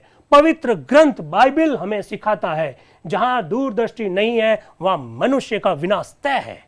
डॉक्टर सच्चिदानंद सिन्हा बाइबल की उन पंक्तियों का भी उल्लेख कर रहे हैं कि जहां दूरदर्शिता नहीं है वहां विनाश होना तय है, इसलिए हमको दूरदर्शी बनना पड़ेगा, ऐसा डॉक्टर सच्चिदानंद सिन्हा कह रहे हैं। अब आइए, ये देखिए, कभी सोचा भी नहीं था कि संविधान सभा में, हमने तो सुना था कि एक उपाध्यक्ष थे हरेंद्र कुमार मुखर्जी, हमने तो ये सुना था, पर संविधान सभा में कोई उपसभापति भी था? बिल्कुल था। क्यों था? कारण समेत, कब तक था, सब कुछ स्पष्ट होगा। जरा देखिएगा, उपसभापति का मनोनीतकरण कौन बोल रहे हैं, जरा देखना। सभापति डॉक्टर सच्चिदानंद सिन्हा के शब्दों में, मुझे केवल व्यक्तिगत कारणों से आपके सामने एक प्रस्ताव रखना है। मुझे केवल व्यक्तिगत कारणों से आपके सामने एक प्रस्ताव रखना है। क्या प्रस्ताव है? आशा है कृपया आप इसका समर्थन करेंगे। अपने चिकित्सक की सलाह से मैं गत कई वर्षों से दोपहर के बाद काम नहीं कर सकता हूं, ऐसा डॉक्टर सच्चिदानंद सिन्हा कह रहे हैं। मैं नहीं चाहता कि जलपान के अवकाश के बाद मैं फिर से कार्य संचालन करूं, यानी ब्रेक के बाद मैं फिर से संचालन करूं, ऐसा मैं नहीं चाहता। अतः जब तक मैं अस्थायी सभापति हूं और सभा में परिचय पत्र पेश करने और रजिस्टर में हस्ताक्षर करने का काम चलता है, सभा के मेंबर आएंगे, अपना परिचय पत्र देंगे, रजिस्टर पर हस्ताक्षर करेंगे, जब तक ये कार्य चलता है तब तक के लिए मैं सभा से अनुरोध करता हूं कि वह मुझे एक उपसभापति की सहायता दें, मुझे उपसभापति उपलब्ध करवाए ताकि मेरे काम में आसानी हो सके, क्योंकि डॉक्टर ने मुझे सलाह दी है, मैं दोपहर के बाद में काम करने में सक्षम नहीं हूं। मैं प्रस्ताव करता हूं कि इस पद के लिए श्री फ्रैंक एंथोनी को आप नॉमिनेट करें। मैं प्रस्ताव रखता हूं कि इसके लिए आप फ्रैंक एंथोनी को नॉमिनेट करें। फिर वो रुके और फिर रुककर उन्होंने देखा कि पूरी संविधान सभा में शांति है, मतलब उनकी मौन स्वीकृति है। कुछ रुककर, देखिए लिखा हुआ है, कुछ रुककर मैं इस प्रस्ताव को स्वीकृत घोषित करता हूं। डॉक्टर सच्चिदानंद सिन्हा कह रहे हैं कि मैं फ्रैंक जे एंथोनी साहब को नामजद करता हूं इसके लिए। फिर कुछ रुके, चुपचाप संविधान सभा के मेंबर्स के सामने देखा और फिर उन्होंने कहा कि मैं इस प्रस्ताव को स्वीकृत घोषित करता हूं, अर्थात आपने इस प्रस्ताव को स्वीकृत कर दिया। फ्रैंक जे एंथोनी संविधान सभा के उपसभापति बन गए 9 दिसंबर 1946 को। ही प्रश्न बनेंगे, बड़े अच्छे प्रश्न बनेंगे। फ्रैंक जे एंथोनी साहब का एक चित्र बता देता हूं आपको, बड़े गजब के व्यक्ति थे फ्रैंक जे एंथोनी साहब। चलिए, फ्रैंक जे एंथोनी साहब का चित्र शायद नहीं हो पाया होगा, कोई बात नहीं। फ्रैंक जे एंथोनी साहब वही है एंग्लो इंडियन जो हमारी संविधान सभा में मेंबर के रूप में थे, उपसभापति मनोनीत किए गए थे, और हमारी लोकसभा में एंग्लो इंडियन मेंबर के रूप में 7 बार मनोनीत हुए फ्रैंक जे एंथोनी साहब। इन फ्रैंक जे एंथोनी साहब को यहां मनोनीत कर दिया गया है,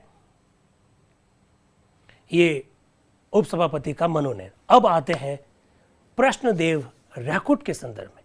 संविधान सभा के एक सदस्य बंगाल से आए थे निर्वाचित होकर।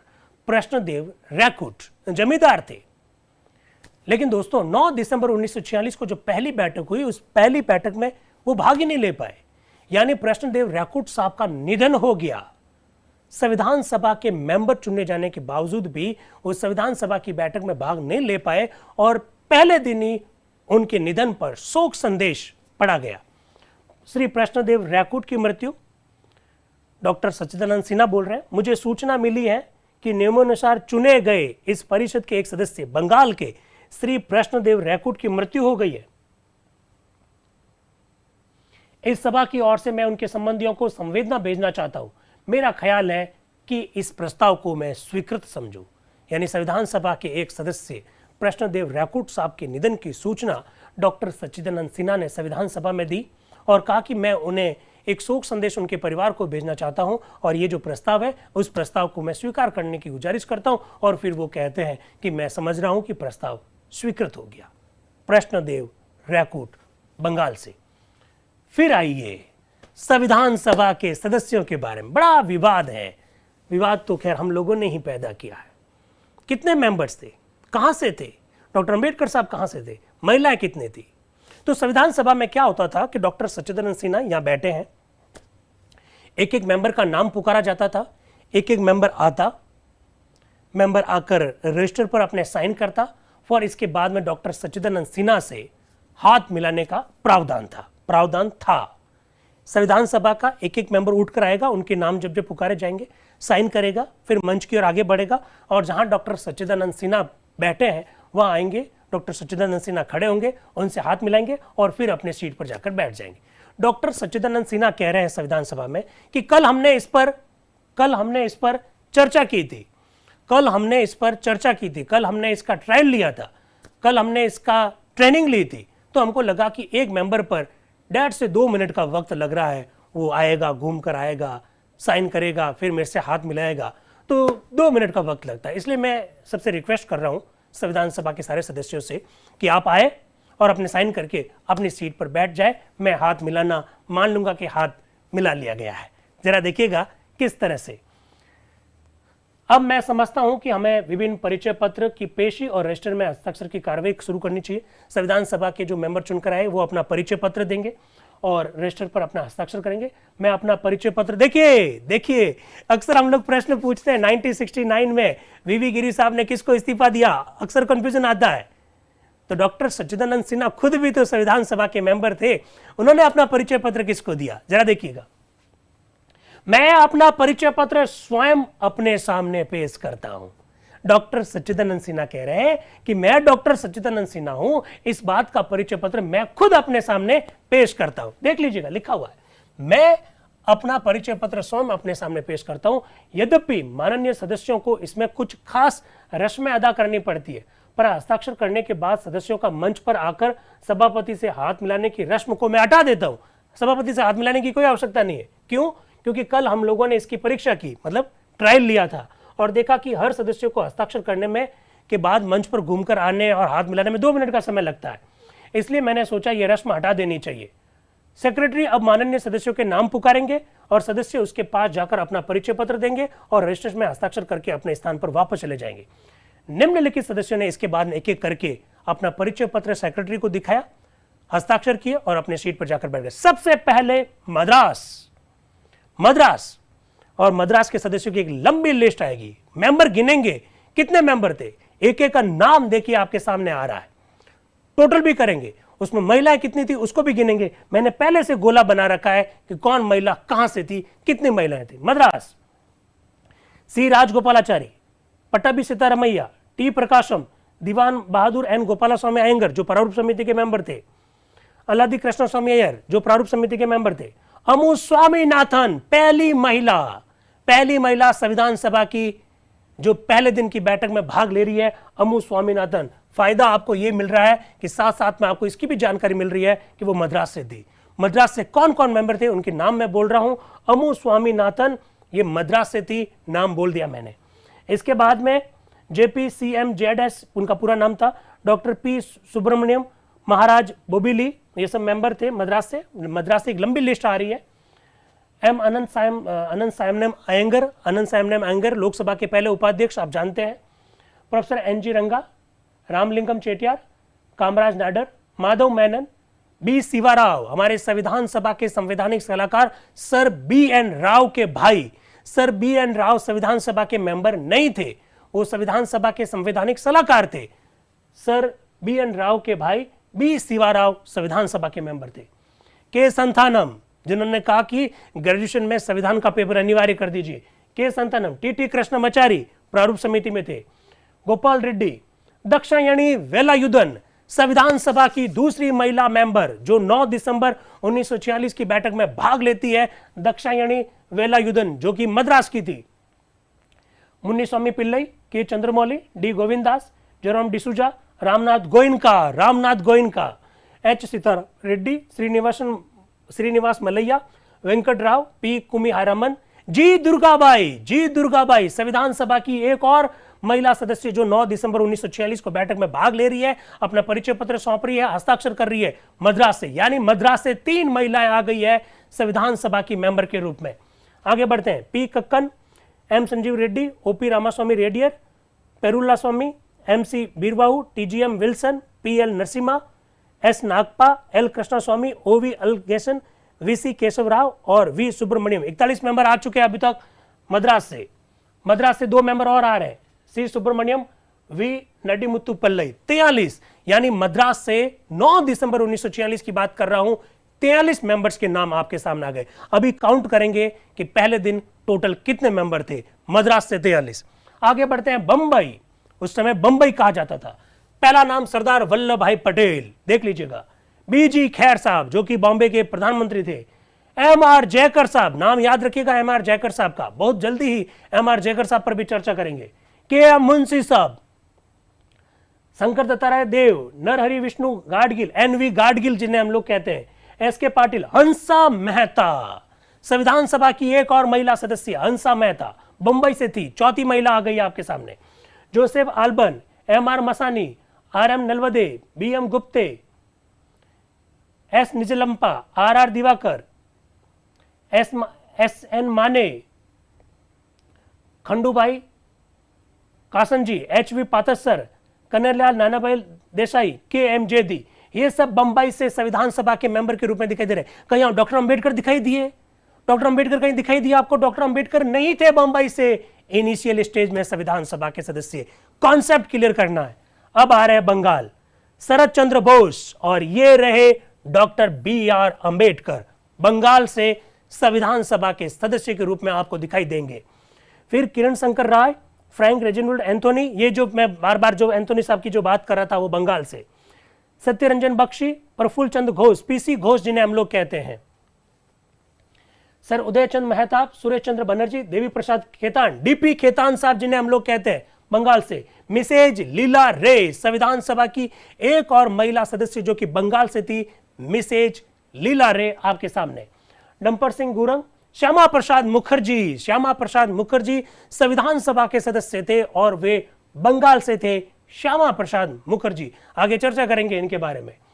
आशुतोष मलिक, राधानाथ दास, परमथन रंजन ठाकुर, हेमचंद्र नस्कर, सोमनाथ लाहिरी, राजकुमार चक्रवर्ती, प्रियरंजन सेन, प्रफुल्ल चंद सेन, जेसी मजुमदार, सुरेंद्र मोहन घोष, अरुण चंद गुआ, धनंजय राम, धीरेन्द्र नाथ दत्ता, डी.एन. दत्ता जिन्हें हम लोग कहते हैं, ये सब बंगाल से संविधान सभा के सदस्य थे।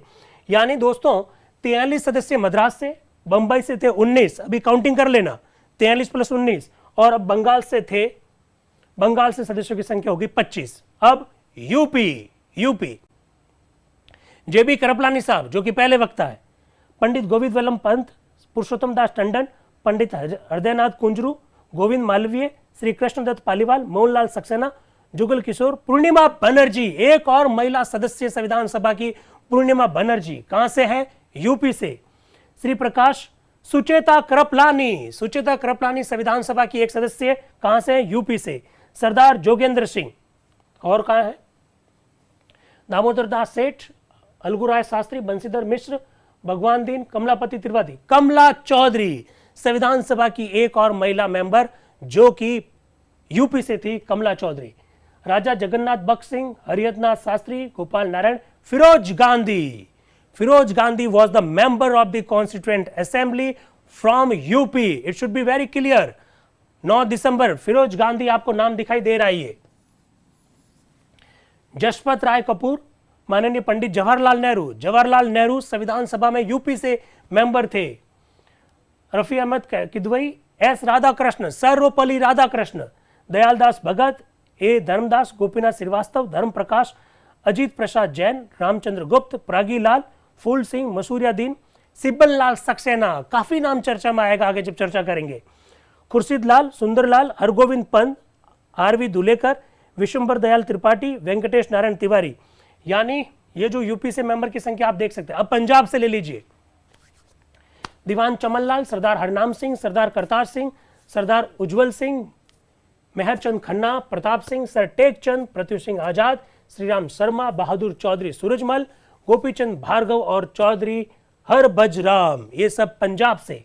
नाउ बिहार, डॉक्टर राजेंद्र प्रसाद जो कि संविधान सभा के बाद में स्थायी अध्यक्ष बनेंगे बिहार से. और उनके साथ में देखिए सरोजनी नायडू, संविधान सभा की एक और महिला मेंबर का नाम आपके सामने. जगजीवन राम, बाबू जगजीवन राम. कितना महत्वपूर्ण फैक्ट है दोस्तों. कभी प्रश्न आएगा इनमें से कौन संविधान सभा के सदस्य थे, कौन नहीं थे. श्री कृष्ण सिन्हा, सत्यनारायण सिन्हा, कामेश्वर सिंह. ये कामेश्वर सिंह याद आया आपको जब हम लोग भारत के संविधान की प्रथम अनुसूची पढ़ते हैं. अगर आपको याद होगा प्रथम संशोधन जब हम लोग पढ़ते हैं, 9वीं अनुसूची जब हम लोग पढ़ते हैं, तो Kameshwar Singh versus state of the Bihar राज्य की बात करते हैं. ये वही कामेश्वर सिंह जी है. कामेश्वर सिंह, अनुग्रह नारायण सिन्हा, बनारसी प्रसाद झुंझुनूवाला, राय बहादुर श्री नारायण मेहता, देशबंधु गुप्त, राम नारायण सिंह, ए घोष, भगवंत प्रसाद, बोनिफिस लकड़ा, रामेश्वर प्रसाद सिन्हा. ये सब बिहार से मेंबर है साथियों. फूलन प्रसाद वर्मा जी, महेश प्रसाद सिन्हा, सारंगधर सिन्हा, बहादुर श्याम नंदन सहाय, ब्रजेश्वर प्रसाद, जयपाल सिंह. जयपाल सिंह की चर्चा करेंगे जब जनजातियों के हितों की जब चर्चा होगी, जब जनजातियों के कई सारी डिमांड जब आएगी तब जयपाल सिंह जी का नाम आएगा. चंद्रिका राय, कमलेश्वरी प्रसाद यादव, जगत नारायण लाल, यदुवंश सहाय, गुप्तनाथ सिंह, दीप नारायण सिन्हा, देवेंद्रनाथ सामंत, सच्चिदानंद सिन्हा. सच्चिदानंद सिन्हा ये नाम आपको साफ साफ दिखाई दे रहा है. मध्य प्रांत और बरार, रविशंकर शुक्ल, हरि सिंह गौड़ के नाम से विश्वविद्यालय अगर आप लोगों को मालूम है तो, श्री ब्रजलाल नंदलाल वियाणी, रुस्तम खुर्शीद सिद्धवा, सेठ गोविंदास, ठाकुर छेदीलाल, हरि विष्णु कामत, HV कामत जिन्हें हम लोग कहते हैं, सेशिल एडवर्ड गिब्बन, शंकर त्र्यंबक धर्माधिकारी, गुरु आगमदास, पंजाब राव सामराव देशमुख, मंडलोई, BA मंडलोई, HJ खांडेकर, इनका भी नाम काफी चर्चा में रहेगा, LS भाटकर. ये सब मध्य प्रांत और बरार से थे. आसाम से गोपीनाथ बारदुलई, बहुत बड़ा नाम रहा है. JJM निकल्स राय, अभय कुमार दास, श्रीयुत बसंत कुमार, धरणीधर बासु मातारी, रोहिणी कुमार चौधरी, संविधान सभा में खूब चर्चा में नाम रहा है. अक्षय कुमार दास, सीमा प्रांत से, अब्दुल कलाम आजाद, सीमा प्रांत से, अब्दुल गफार खान, नाम मालूम होना चाहिए, उड़ीसा, हरि कृष्ण मेहता, मालती चौधरी. संविधान सभा में जो टोटल जो 15 महिलाएं थी उनमें से 10 महिलाओं ने संविधान सभा की प्रथम बैठक में भाग लिया. एक एक करके नाम बताया जा रहा है. मालती चौधरी उड़ीसा से, विश्वनाथ दास, बोधराम दुबे, लक्ष्मी नारायण साहू, बी दास, नंद किशोर दास, राजकृष्ण बोस, शांतनु कुमार दास. अब क्या कह रहे हैं सभापति जी, मुझे यह सूचित किया गया है कि सिंध में कोई स्पीकर नहीं है. जरा देख लीजिएगा, सिंध में कोई स्पीकर नहीं है क्योंकि फिलहाल वहां धारासभा नहीं. अब आप कहोगे ये धारासभा क्या होती है? संविधान सभा में जगह जगह पर धारासभा शब्द का प्रयोग किया जाएगा. धारासभा मतलब उस राज्य की विधानसभा. क्योंकि सिंध प्रांत में कोई धारासभा नहीं है, इस स्थिति में वहां की धारासभा के सेक्रेटरी ने जिस परिचय पत्र पर हस्ताक्षर किए उसको मैं स्वीकार करता हूं. क्योंकि जब भी संविधान सभा में कोई मेंबर आया है तो वहां अपनी अपने राज्य की विधानसभा के स्पीकर के हस्ताक्षर करा के लेकर आया. सिंध में चूंकि विधानसभा थी नहीं तो वहां कोई स्पीकर था नहीं, इसलिए विधानसभा के जो स्पीकर थे उनके साइन करा के जो लेकर आए उस साइन को मैं मान्यता देता हूं.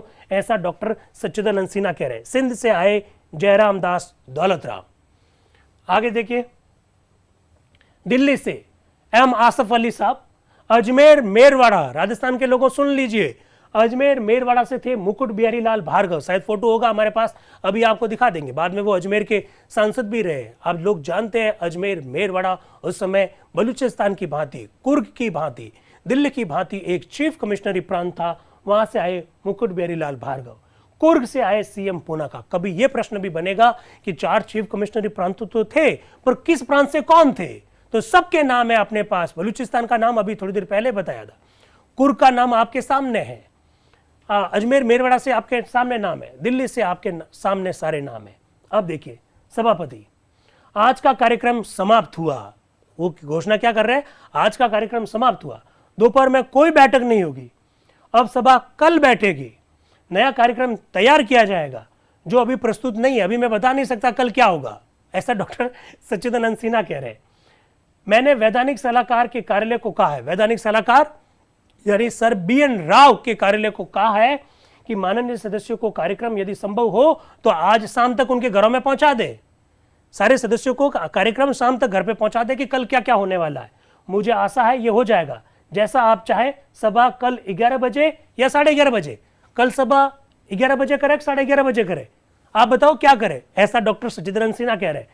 बहुत तेरे सदस्य, अधिकांश सदस्यों ने कहा 11 बजे। सभापति, हम लोग कल 11 बजे इकट्ठे होंगे, तब सभा मंगलवार तारीख 10 दिसंबर 1946 के 11 बजे दिन के लिए स्थगित की गई।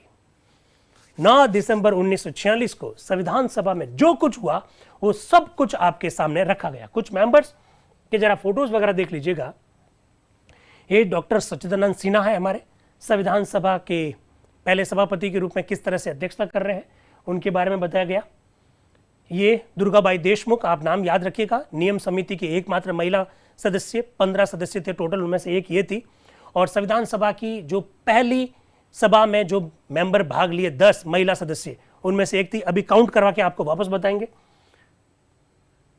JB कृपलानी साहब जो संविधान सभा के पहले वक्ता के रूप में, ये अमु स्वामीनाथन जो कि मद्रास संविधान सभा की मेंबर है। इस प्रकार से आपके सामने कुछ फोटोज लाए गए, कुछ नाम लाए गए। अब मैं आपके सामने वो तथ्य रखना चाहता हूं जिससे कि आपको क्लियर हो सके कि हमारी संविधान सभा में टोटल मेंबर कितने थे और महिला सदस्य कितनी थी। ये लीजिए दोस्तों, ये है आंकड़ा। सबसे पहले लिखते हैं हम लोग मद्रास। मद्रास, मद्रास से कितने थे? अभी आपको थोड़ी देर पहले बताया गया था कि मद्रास से थे 43, तो मैं मद्रास लिख देता हूं 43। ये मद्रास से 43, ठीक है। इसके बाद में बंबई, बंबई से कितने थे कि 19, बंबई से 19, ओके, आप काउंट करते रहना। बंगाल से कितने थे? बंगाल का भी काउंट कर लेते हैं। फिर बंगाल, बंगाल से थे 25, ये लीजिए बंगाल से 25। इसके बाद में यूपी, यूपी से कितने थे अभी देख लेते हैं। यूपी से से 42 थे, यूपी से थे 42, यूपी से थे 42।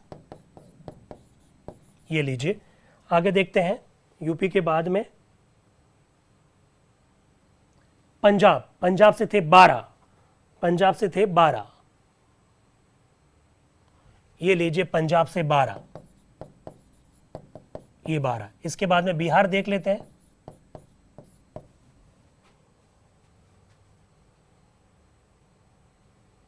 बिहार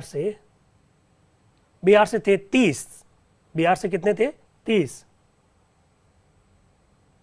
बिहार से 30। फिर मध्य प्रांत एवं बरार, मध्य प्रांत एवं बरार, इनके भी काउंट कर लेते हैं कितने आते हैं। मध्य प्रांत एवं बरार 14, एक्चुअली में दूध और दूध पानी का पानी करना चाहते हैं, 14। इसके बाद में आसाम, काउंट कर लीजिएगा, आपको सारा मालूम पड़ जाएगा।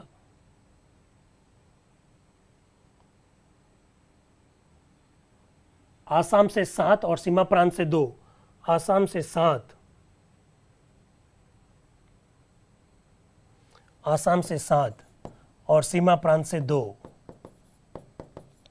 ये सीमा प्रांत से 2,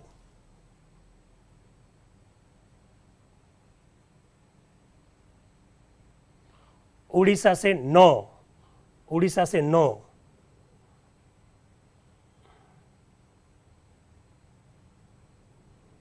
ये उड़ीसा से 9 दोस्तों। फिर आ रहा है सिंध, फिर आ रहा है दिल्ली, फिर आ रहा है अजमेर मेरवाड़ा, सिंध से 1, दिल्ली से 1, अजमेर मेरवाड़ा से 1। फिर कौन बच गया? कुर्ग, कर लीजिए काउंट, कुर्ग, बलूचिस्तान, इनको काउंट कर लीजिए दोस्तों। 207 मेंबर आएंगे। 207, 9 दिसंबर 1946 की पहली बैठक के दिन 207।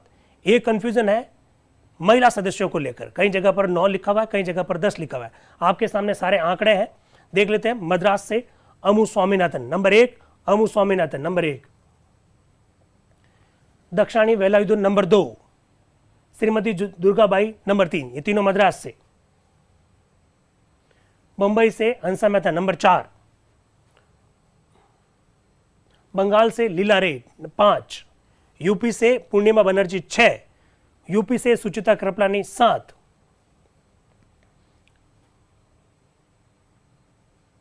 बिहार से सरोजिनी नायडू 8, उड़ीसा से मालती चौधरी 9, एक कहां कम पड़ गया है, नंबर 1 मालती चौधरी, ठीक है। सरोजिनी नायडू 2, कमला चौधरी 3, लीला रे 4, पूर्णिमा बनर्जी 5, सुचिता कृपलानी 6, हंसा मेहता 7, दक्षिणी वेलायुधन 8, जी दुर्गाबाई 9 और अमू स्वामीनाथन 10। ये 10 महिलाएं साथियों, किसी भी प्रकार का कोई कंफ्यूजन नहीं रखना है दोस्तों। आज 9 दिसंबर है और 9 दिसंबर को जो कुछ चर्चा हुई उस पर मैंने बात की। जाने से पहले मैं कुछ बातें आपसे साझा कर लेता हूं। जो साथी जूम से जुड़े हुए हैं, सर्टिफिकेट इस कार्यशाला का जूम वालों को दिया जाएगा। एक दूसरी बात, जो जिस दिन चर्चा हुई है उस दिन की चर्चा उसी दिन की जाएगी। लेकिन जैसा मैंने कहा कि 14 और 15 दिसंबर को संविधान सभा में अवकाश था, 20 दिसंबर को अवकाश था, लेकिन आप लोगों के अवकाश नहीं रहेगा। उस दिन हम संविधान सभा के संदर्भ में जो कुछ तथ्यात्मक जो जानकारियां हैं उन जानकारियों के साथ आप लोगों के बीच में आएंगे। जैसे 12 दिसंबर को बहुत संक्षिप्त चर्चा हुई, तो जो कुछ हुआ उस पर चर्चा करने के बाद संविधान सभा के संदर्भ में अन्य जो तथ्यात्मक जानकारियां हैं वो आपके सामने रखी जाएगी। 15 दिन की ये जो कार्यशाला है, 15 दिन की कार्यशाला को रोजाना ज्वाइन करने वाला है, उसी को सर्टिफिकेट दिया जाएगा। इसके बाद में एक फीडबैक प्रपत्र आपको दिया जाएगा, वो फीडबैक प्रपत्र भरोगे तभी प्रमाण पत्र दिया जाएगा। तो मैं ये सोचता हूं आज की ये पहले दिन की बैठक को हम लोग यहीं समाप्त करते हैं। आप लोगों को ये बहुत अच्छा लगा, आप अपने जरूर मैसेज भेजिएगा, उन मैसेज को पढ़ेंगे, आगे आने वाली कार्यशाला में हम लोग चर्चा उनकी करेंगे। लेकिन मैं प्लीज आप लोगों से रिक्वेस्ट करूंगा कि मुझे आप ये मत कहना कि सर ये बात मत बताओ, ये हमको जरूरी नहीं है। क्या जरूरी है, क्या जरूरी नहीं है, ये तो हमने पहले से तय कर रखा। खूब चीज़ों को बताएंगे तो बहुत सारी चीज़ें आपको पसंद आएगी, बहुत सारी चीज़ें पसंद नहीं भी आएगी। तो आज के लिए इतना काफ़ी। Thank you very much and wish all the best. Thank you very much.